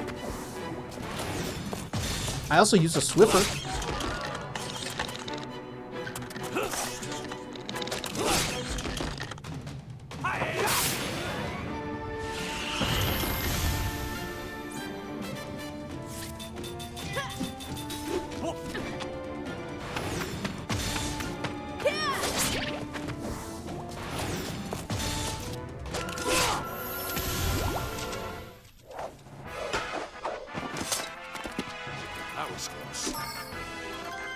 Hey, another Stone Beast Fang.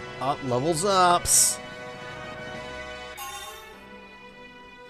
Magic defense boost, attack boost, black staff, anti-darkness.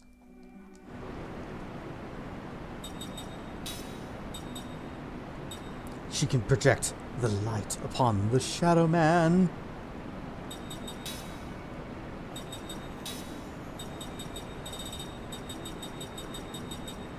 Yeah, take that one, that's fine.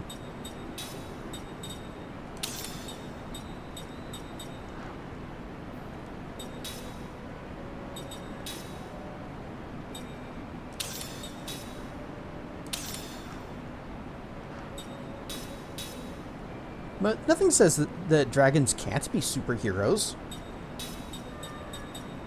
Anyone can be a superhero if they have courage and superpowers.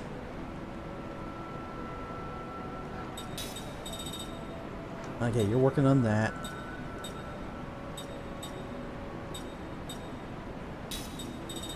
Ming's got Black Staff. I don't think... No, she's got a few things she can learn. That's right, Drain Shower. Shares absorbed HP or MP with all allies when attacking.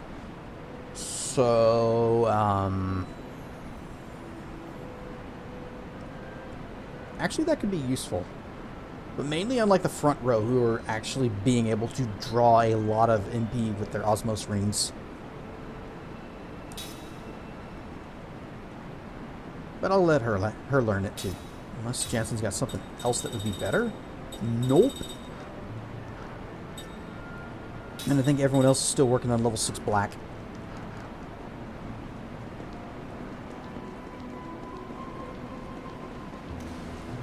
Whee!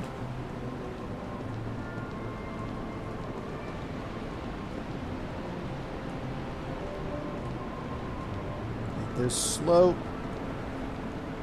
Wait, nope, nope, nope, not that one, not that one. That's the one that's just going to take us right back where we were.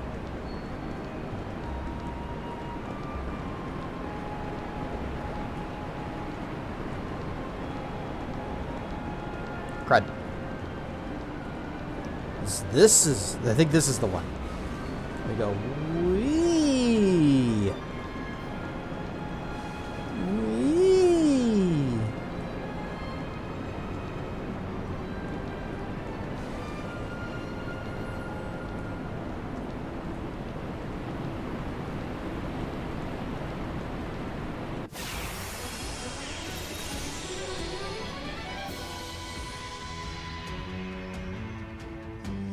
Just calm down, okay?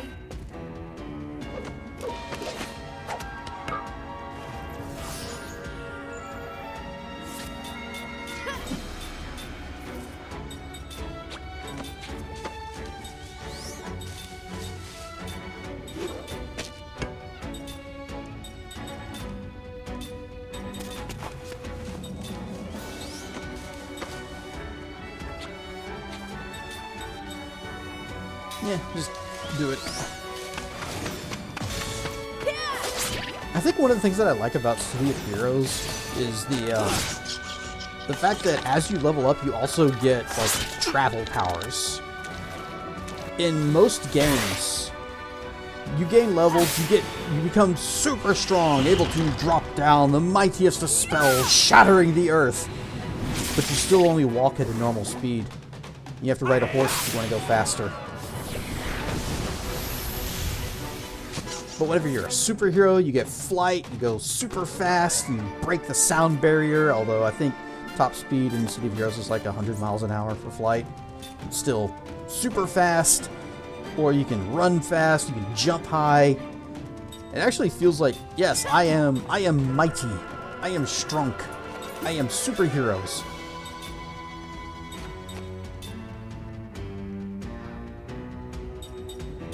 Just use a crappy wind spell on you.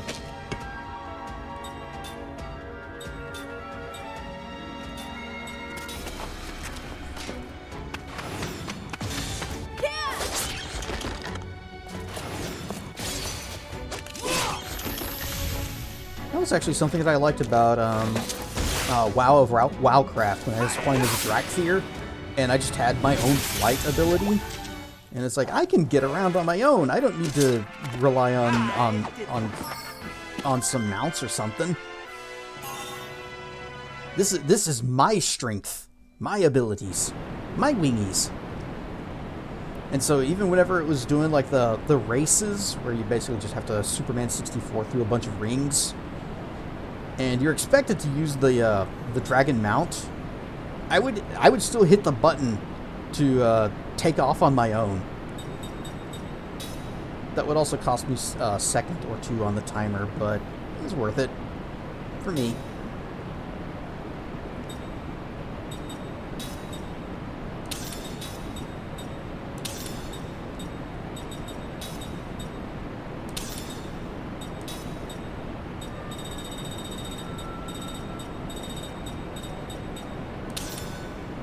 Ming's just about learned everything that she can.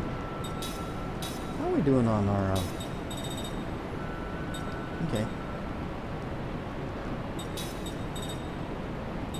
1 point shy. Who has the... okay, you've got double SP equipped. Okay. And you, 1 point shy.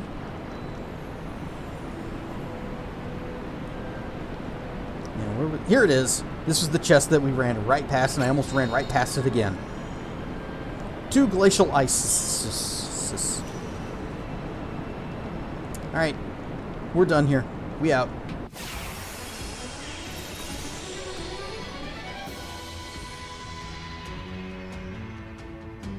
We've taken the advantage.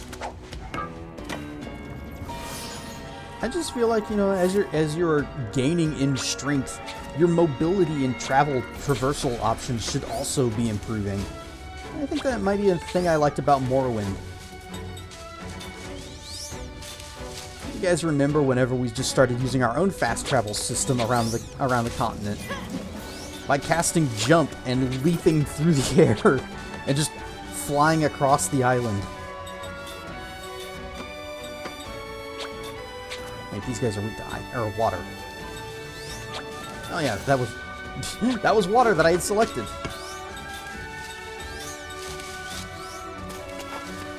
You wouldn't happen to have... Nope, okay.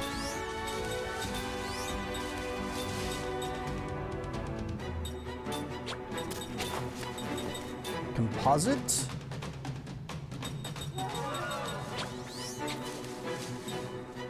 Oops, all water.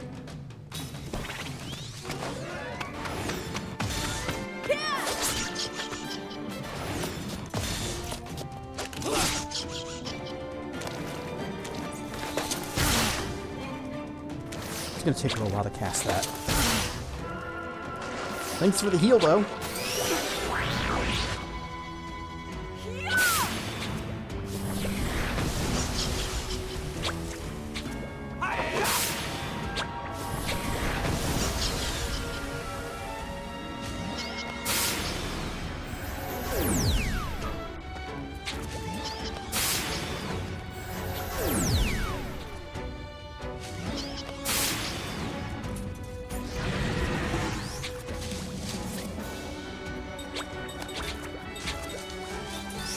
Beat up some fibs.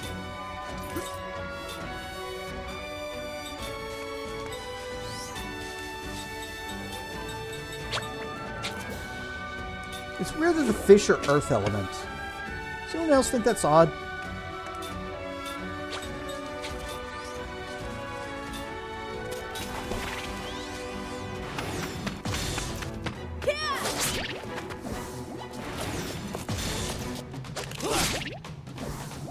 Maybe it's a rockfish. Or a rock lobster. There's such thing as a mudfish? Yeah. But I would still consider that to be water. It's just very dirty water.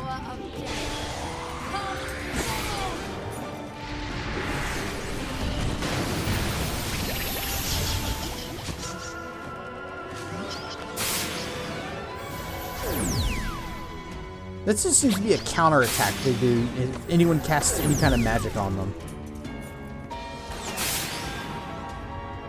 Very watery earth. Oh, sorry, what's this? What was that? petrification. Good, great. We need to address that like right now. Oops, all stones. We have like a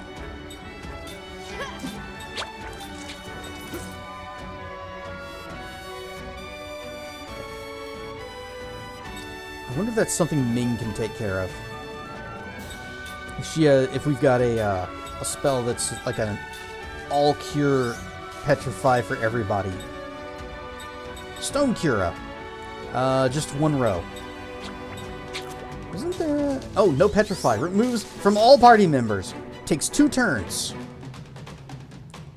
That might be too late.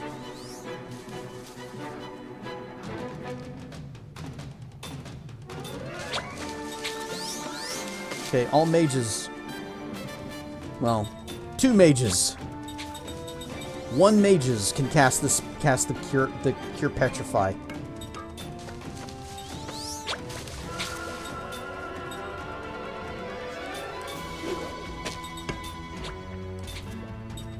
So, Ming, make sure that you survive.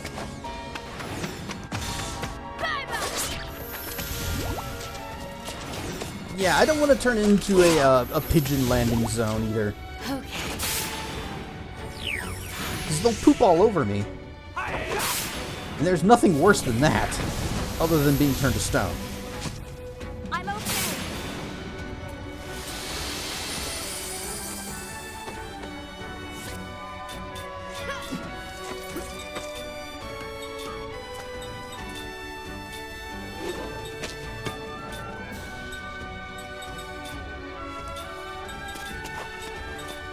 I'm just going to keep casting this, even though this fight's going to be over this turn. Because I don't want to assume the fight's going to be over, and then he goes, haha, I still did it! I'm okay. Okay. It sure would suck to die and have to reload our last save.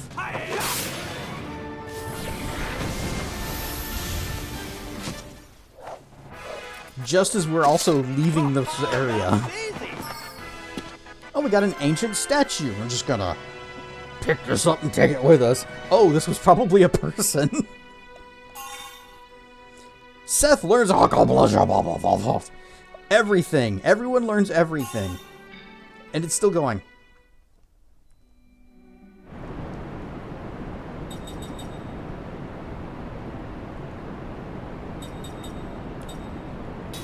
Right, formation. You're out.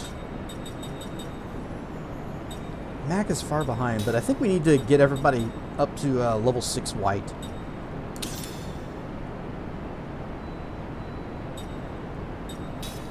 Skills, links, cook, level 6 white, level 6 white.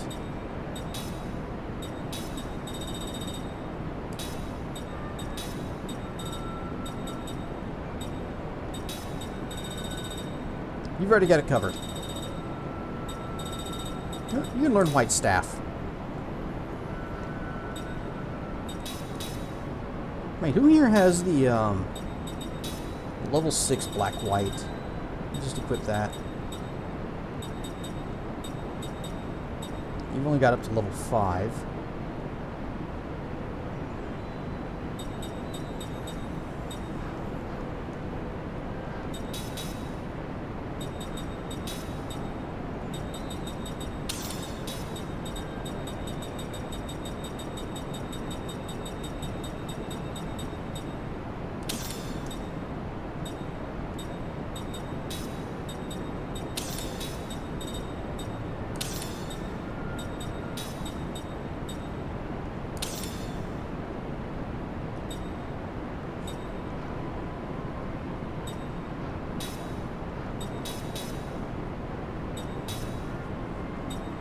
I kind of want to just do some level grinding because we're still gaining a lot of experience in this place. And these fights aren't that hard. And everyone else in the group that we're not using, like Mac and Talton, and that's it, they're kind of far behind, especially Mac.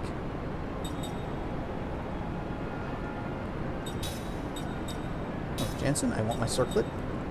Our one and only circlet that some of you are going to have to share.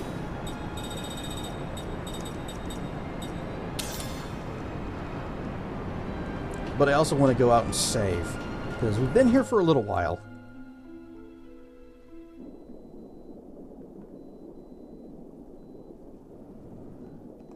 Whoop. Right. Should be a save point on the boat.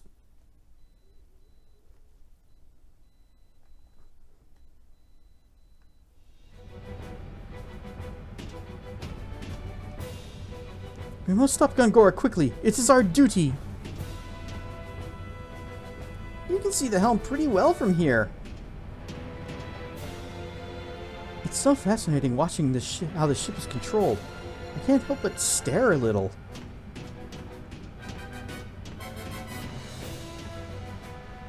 So what's next? We're gonna track down Gongora, give him the works, right?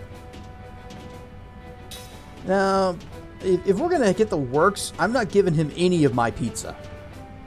Also, no mushrooms, please. Fate is a strange thing. Imagine me traveling with all of you. Where's the save point again? Looking. There's the door back here. There might be a save point back this way. Oh, there's sleepy rooms. I'm inspecting the ship's weapons. Could you wait a bit longer for me? Can it wait? I'm in the middle of some calibrations. There are no save points.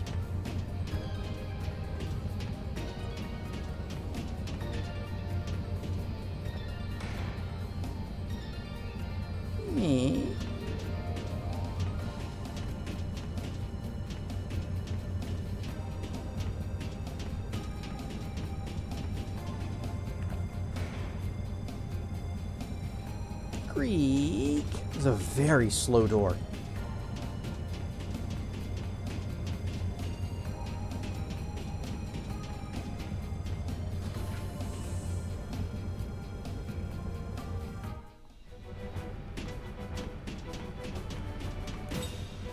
All right, we will do this the other way then. Oh. Wait, no. Click the stick. That's it.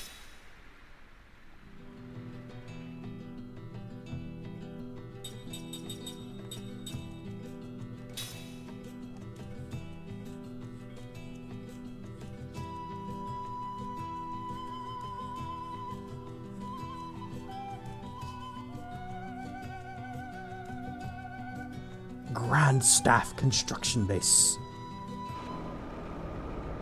We're just here to use their save point.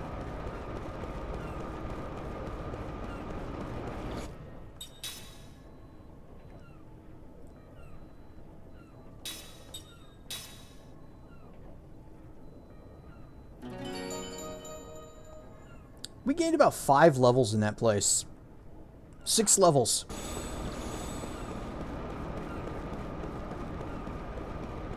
Very tempted to go back and do some more grinding.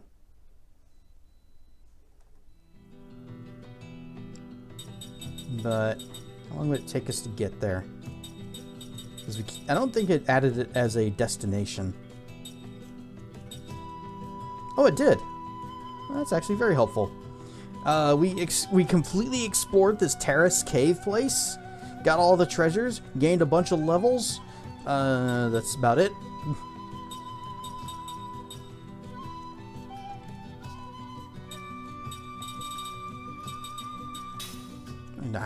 We're doing it.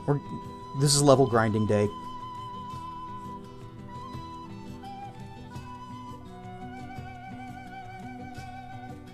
What is the highest magic level? We're getting 6. I'm gonna guess it's 9. Spellbook. No, 8. Okay. Level 6. Revive. Finally.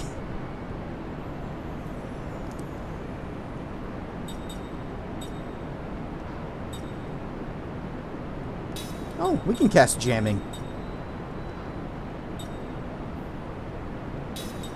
Looks like we might have missed something here.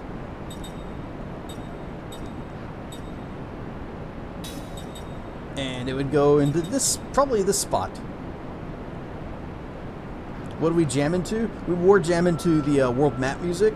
Now we are jamming to the rockin' tunes of running water and squeaks.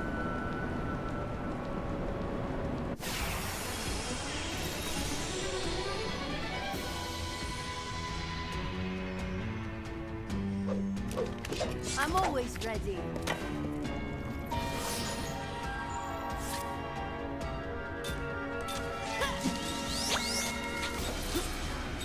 You only have white magic.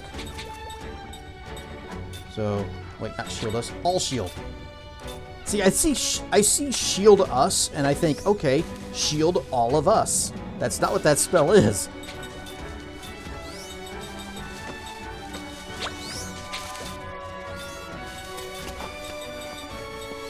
Pause it. Splishy splash.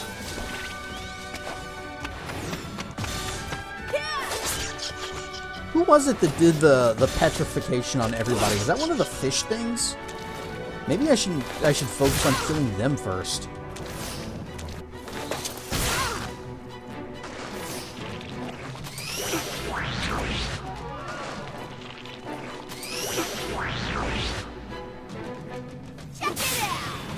Check it out! Yeah!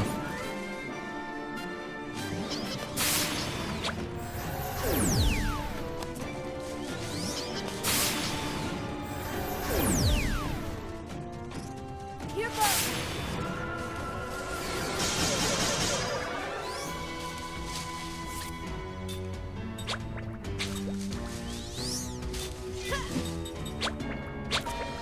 That one's casting something.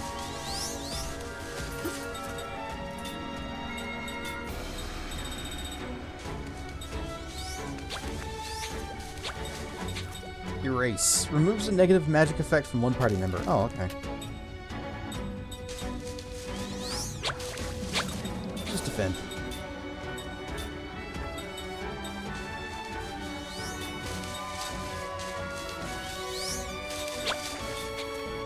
And keep casting. Bonk.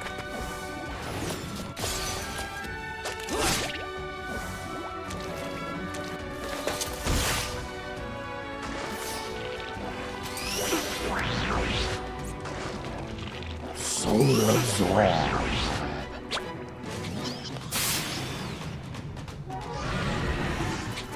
Dark power of death. Come down.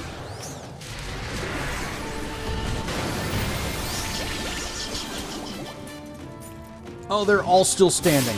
That did not kill a single enemy. And now they're all going to counter... Oh, no. They didn't all counter with jamming.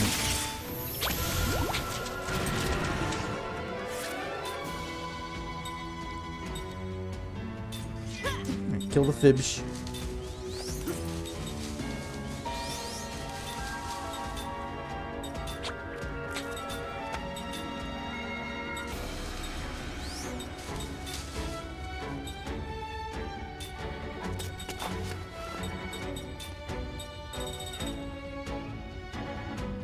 All wind!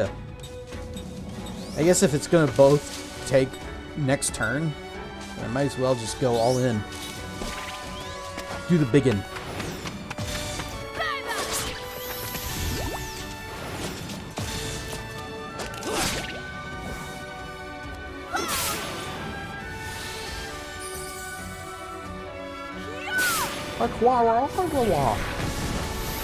Fibsh!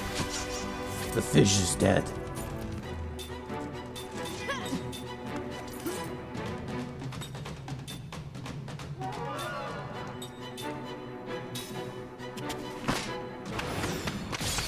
Perfect.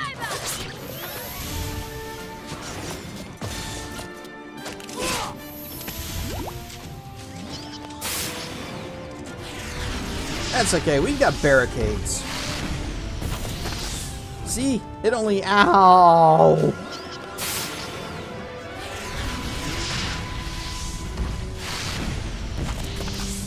Yay, healed, but Cook is dead.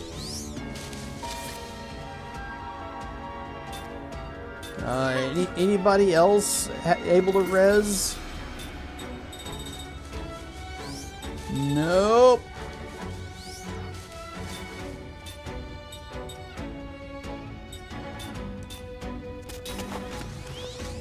Dark power of death. Little slow there, Ming.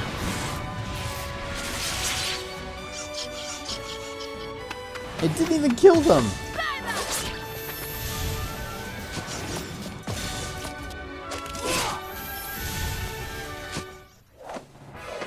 Hard stuff, Marv.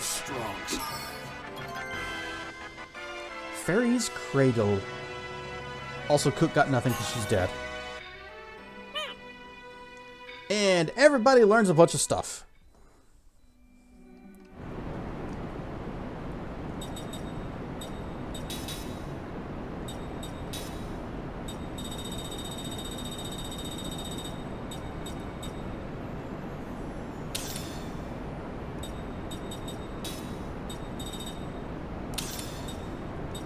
We are just learning all of the skills now. Finally was able to get out of bed. Did you crash as soon as you got back from picking up your wife?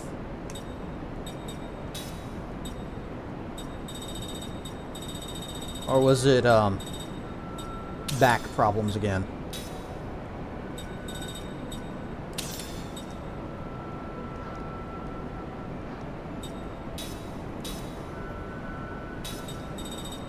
Yeah, level 6 white. Need that. Heal. I'll let Kime handle the healing here. It's because he's bad at it. He's out of mana and he can't heal himself. Seth, your turn. Might give them the MP rings. In fact, this would be a good time to test it out. If that's what you meant, back. Ugh. Really bothering you today, huh?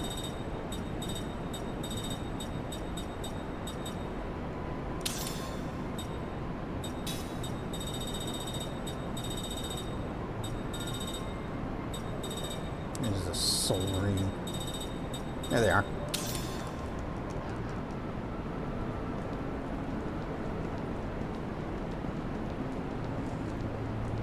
We're just doing some leveling. Well. Okay, 42. Yeah, good, good. We're still gaining XPs. And guess what? Left leg felt like it exploded in the knee pit.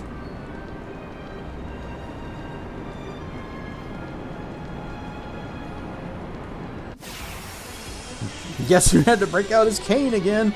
Oh, who could it be? Who could it be? Oh no, look out! Really sucks that you're having to deal with all this.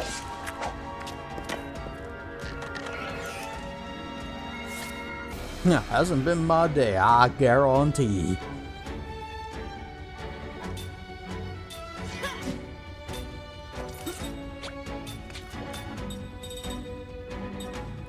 All shield.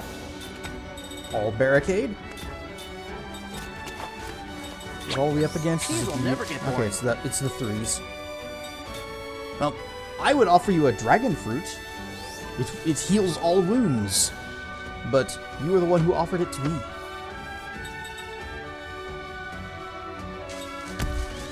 Winda. Nom, nom, nom, nom, nom. Only good. A little bit of MP. Not much. Only good. A gooder amount of MP. Deadly hit! Like, oh, okay. The bicep. Oh, it's one of those kinds of attacks. Drops you to 1 HP. Okay.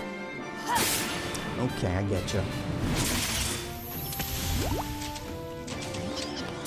Virus on Seth, right? Called it. Here goes. Guess who's keeling over? Blech. Ugh. Cook, I got a job for you.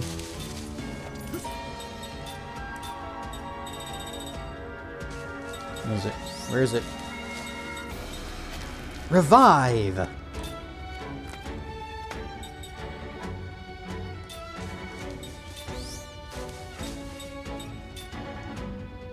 Oh wait, you guys are fire.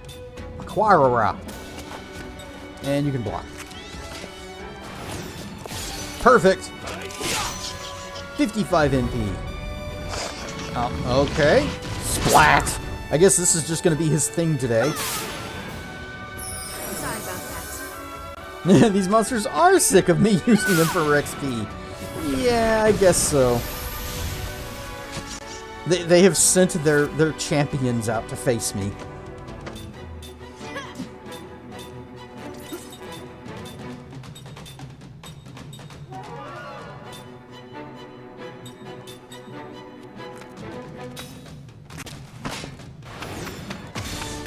Dang it. Perfect. 35.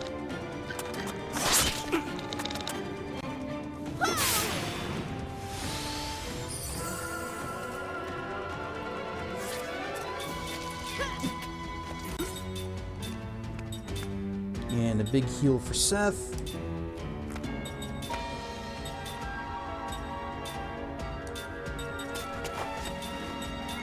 And a hots. Perfect. 19. Versus 35.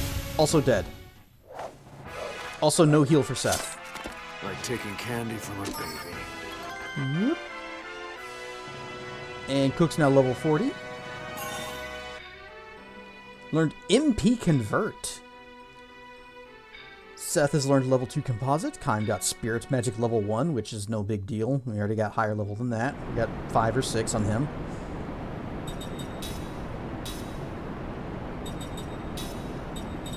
But I really am just going through this list and learning everything, and looks like she's got it.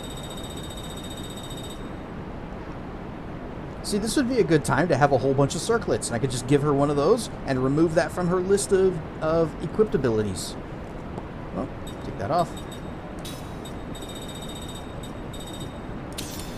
I'm never going to drop that.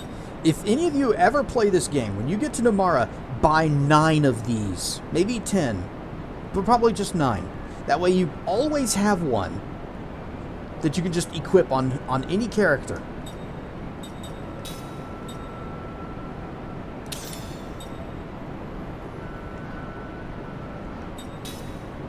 Alright, how are we doing on this? 3 points away. Okay, we'll just do one more fight and then we're out.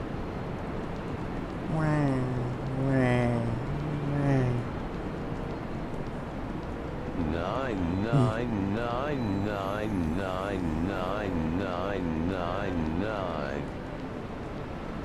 Hey, you.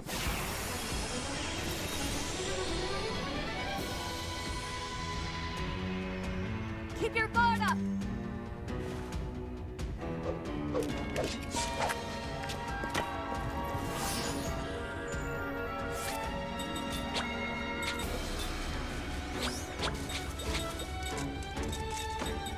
This is front row, right? Oh, it's just all enemies. Okay. What if we just did that? Well... yeah, this is the last fight, so we may as well just go. Let's just do it.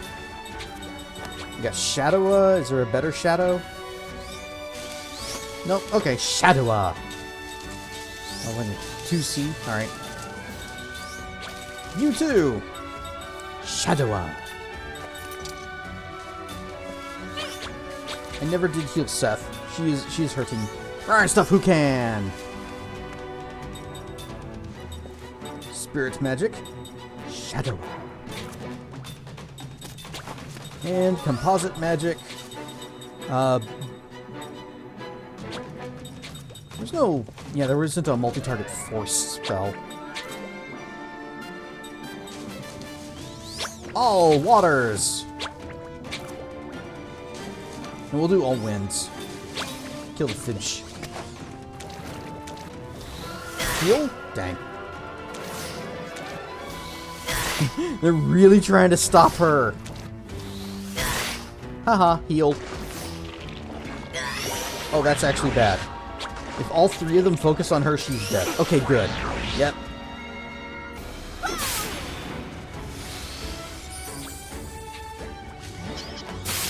Jammin'! We be jammin'! Nope. Defend? Yeah, that's fine. That's fine. Here comes the big booms. Why are they focusing on her? Stop focusing on her! Dark power of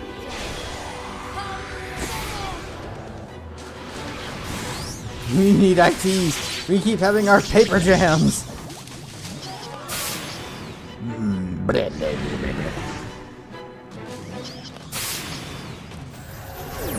Time for a maintenance kit.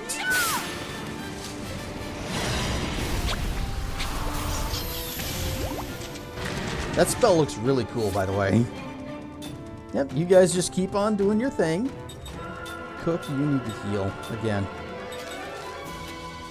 You seem to be everybody's special friend today.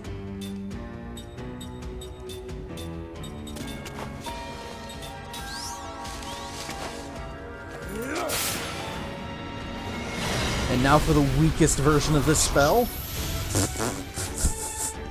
Oh, that was terrible. 150 damage. Good job, Kaim.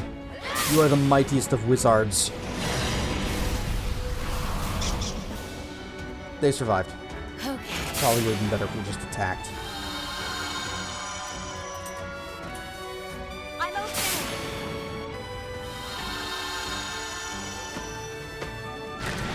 Bleh.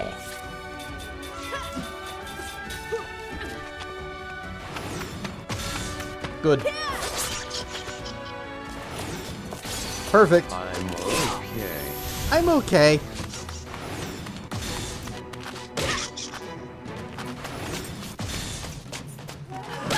Bonk. Perfect. Bam! 2 damage. Much better just to have them defend, get MP back.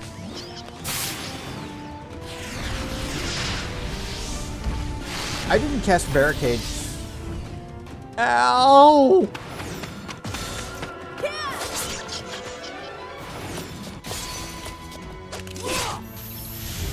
Okay. Fight's over, we win. We can leave. That was close. Mother Nature's spirit. 2 of them. Whoosh! Don't forget to heal. Yeah, we're doing that first. Saphira.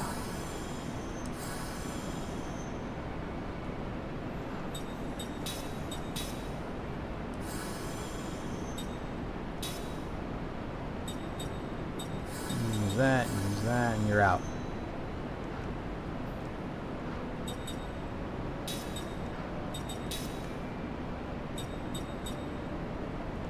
What was that one skill that Cook learned when she got to level 40 and then we blew right past it?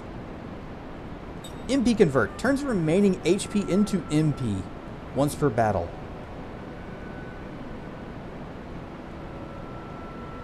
Yeah, if you want to die. That is a desperation move if ever there was one. Yeah, I don't think any of us are going to learn that. That's fine. That one can stay right there. Mac, get up here. We're all learning Spirit level 6. But we're also just gonna go. Spirit 6. Okay, you already have it. Good. What else can you learn? Combo. Combo's a good move. You've already got it. Spell counter randomly performs black magic. Use counter. I think we can get that from an item, so no sense giving you that.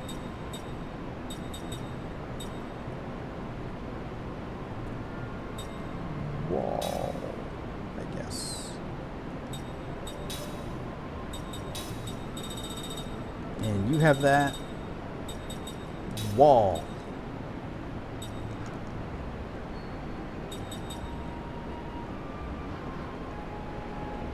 You know, alternatively, if a character is not really useful to the group, or isn't useful to learn, is not learning a useful skill, maybe I can just kind of kick them to the back and bring in Tolton so that he can get a level. You know, just a level.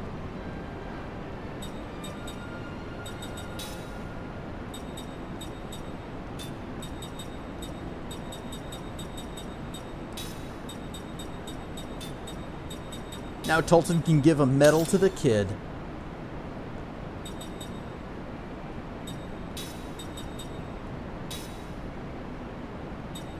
Skill link. Tolton, what you got? MP gift, lullaby, award medal. Yeah, I kind of want it just because it's funny. Absorb guard. Nullifies enemy HP and MP absorption. Power guard. Defend, become stronger. Counter guard. Persistence. Damage taken from MP instead of HP when HP is low. That could actually be really helpful for the front row, because they also have those rings that just restore MP. Then again, award medal is funny.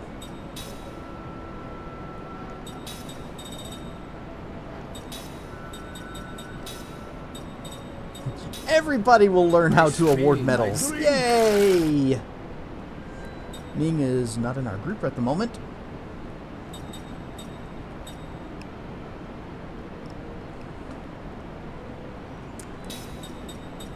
Right. You got level 6 white. You do not have black equipped at all. You're a learning spirit.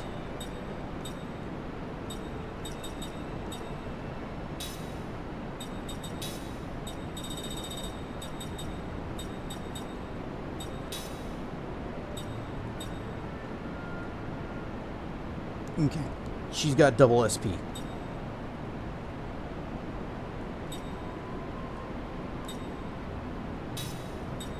Level 4 black white. Do you have level 6 black white? I thought I saw something that... an item of mine that offered that. Doesn't look it.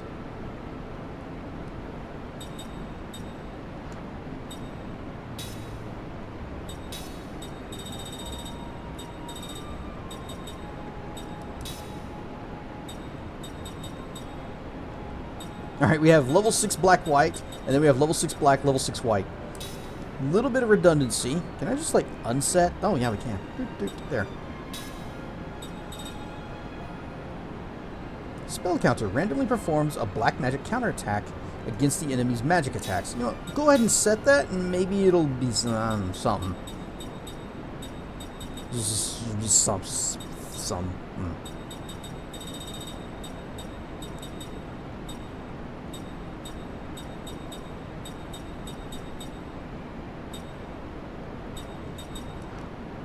All set whenever ready. All right, let's get out of here then. Tracking is ready to roll, and that means that it's also late o'clock for us. Oh, good. One more fight. This is where we game over. Actually found it. The vague image that you had in your head ever since you were a kid remembered Leatherhead being dragged away. This don't be one of my better days, I guarantee. Turns out, it was the Rat King who was dragging him away in chains.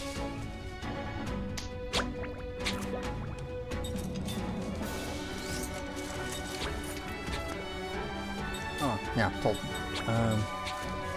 Cut down!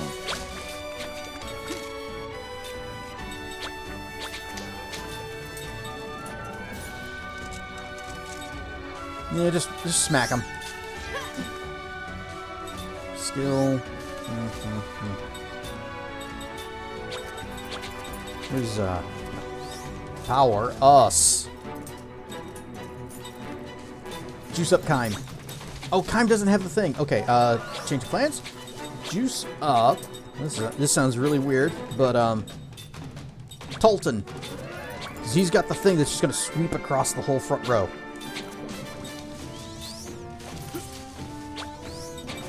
And you don't have the... Another barricade. Yeah, all barricade. Perfect. 21 MP. Nice. Perfect. 37 MP. Nice. Front row, please tank. Front row, please tank.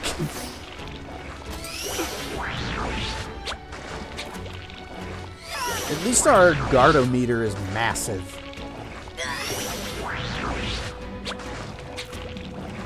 They are chipping away at it, though. Better brace yourself. Cut down! Oh, that did very little. Maybe it'll be better whenever you have the shadow, or the power us. Roland is pleased. Alright, let's try that now. Cut down!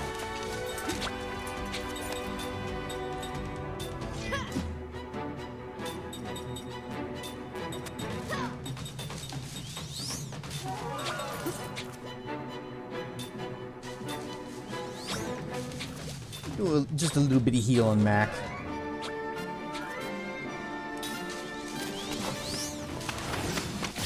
Perfect. Only good. Punch. It wasn't even a good punch. But Mac is very low level. Nice. Oh, do it again. Do it again. Counter seems to be guaranteed if you block or dodge the attack, which I like that. I'm okay. Especially since counter was kind of garbage up until then.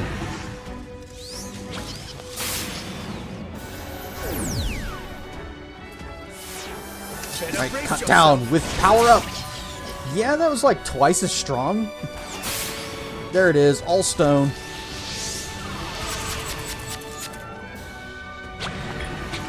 So it is the fish that casts it.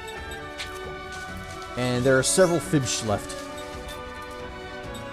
Cut down. Goddamn rocks. You know, I was only kidding about this being where we game over. Please don't.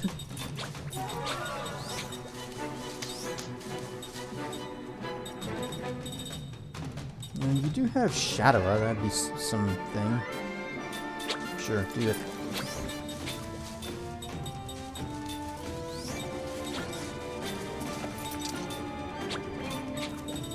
You have a cure everything, right? Because White Mage... Yeah, here we go. Cure all. 40? You've only got 2 status effects, and one of them is really not that big of a deal, so just cure Petrify on yourself.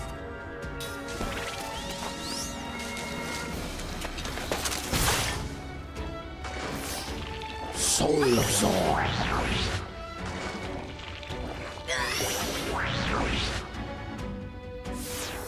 Better brace yourself. Push! They are all still standing. Okay. But at least we're getting rid of the goddamn rocks. I'm okay. So I already missed Ming. I'll just keep using Cut Down. It'll eventually wipe them all out, right? Maybe? Kill the stinking fish. Because they're in the middle of casting something and I don't want any more rocks.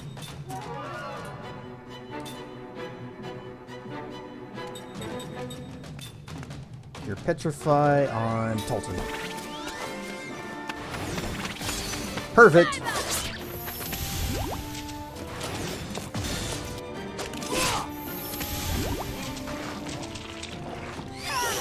Hurry up! I mean, it's only just now midnight. This is the time for us to start wrapping up. You started early. Also, everything is still alive. The final ad break has commenced. Better brace yourself. So you better brace yourself. See, they're dropping like flies now. Dropping like plants and kids. Mac's completely petrified.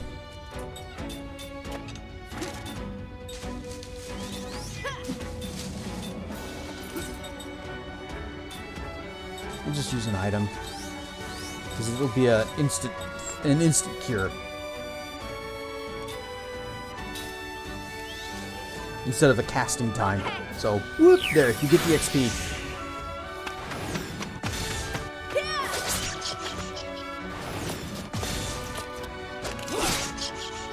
They are still alive. They are not going to die this turn. Ah.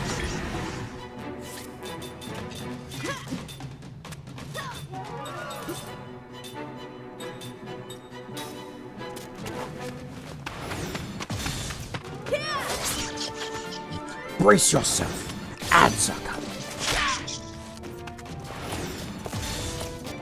I feel a slave. Like taking candy from a baby. Look at that. 37. Everyone else is, 40, 43, 43, 42. Poor little Mac.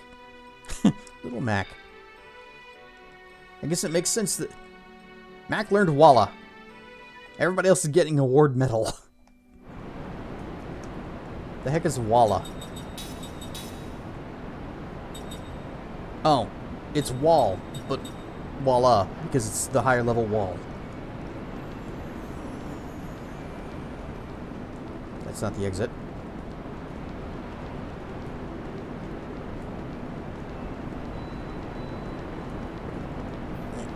There.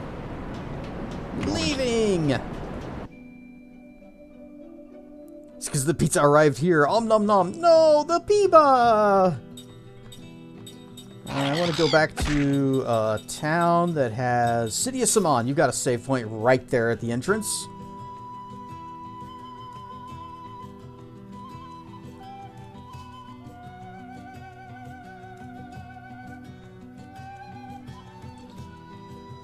What do you suppose the chances are that the wizard tower that we're heading to, the Grand Staff, is the final dungeon of the game?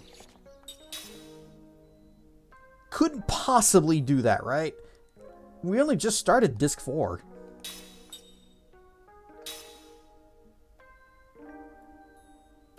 And we haven't even gotten an airship yet. We just got a regular boat. But that is it. That is where we are stopping. Tracken is going live with something, and I'm curious to find out what. So, whoosh! Welcome back from ad space, everyone. Haha! The timing is perfect.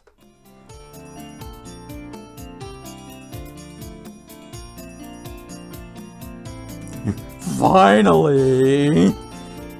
Well, I do need to ramble a little bit before we get out of here, but okay, fine, we'll just go. Raid, Tracken. Nah, fine, be that way.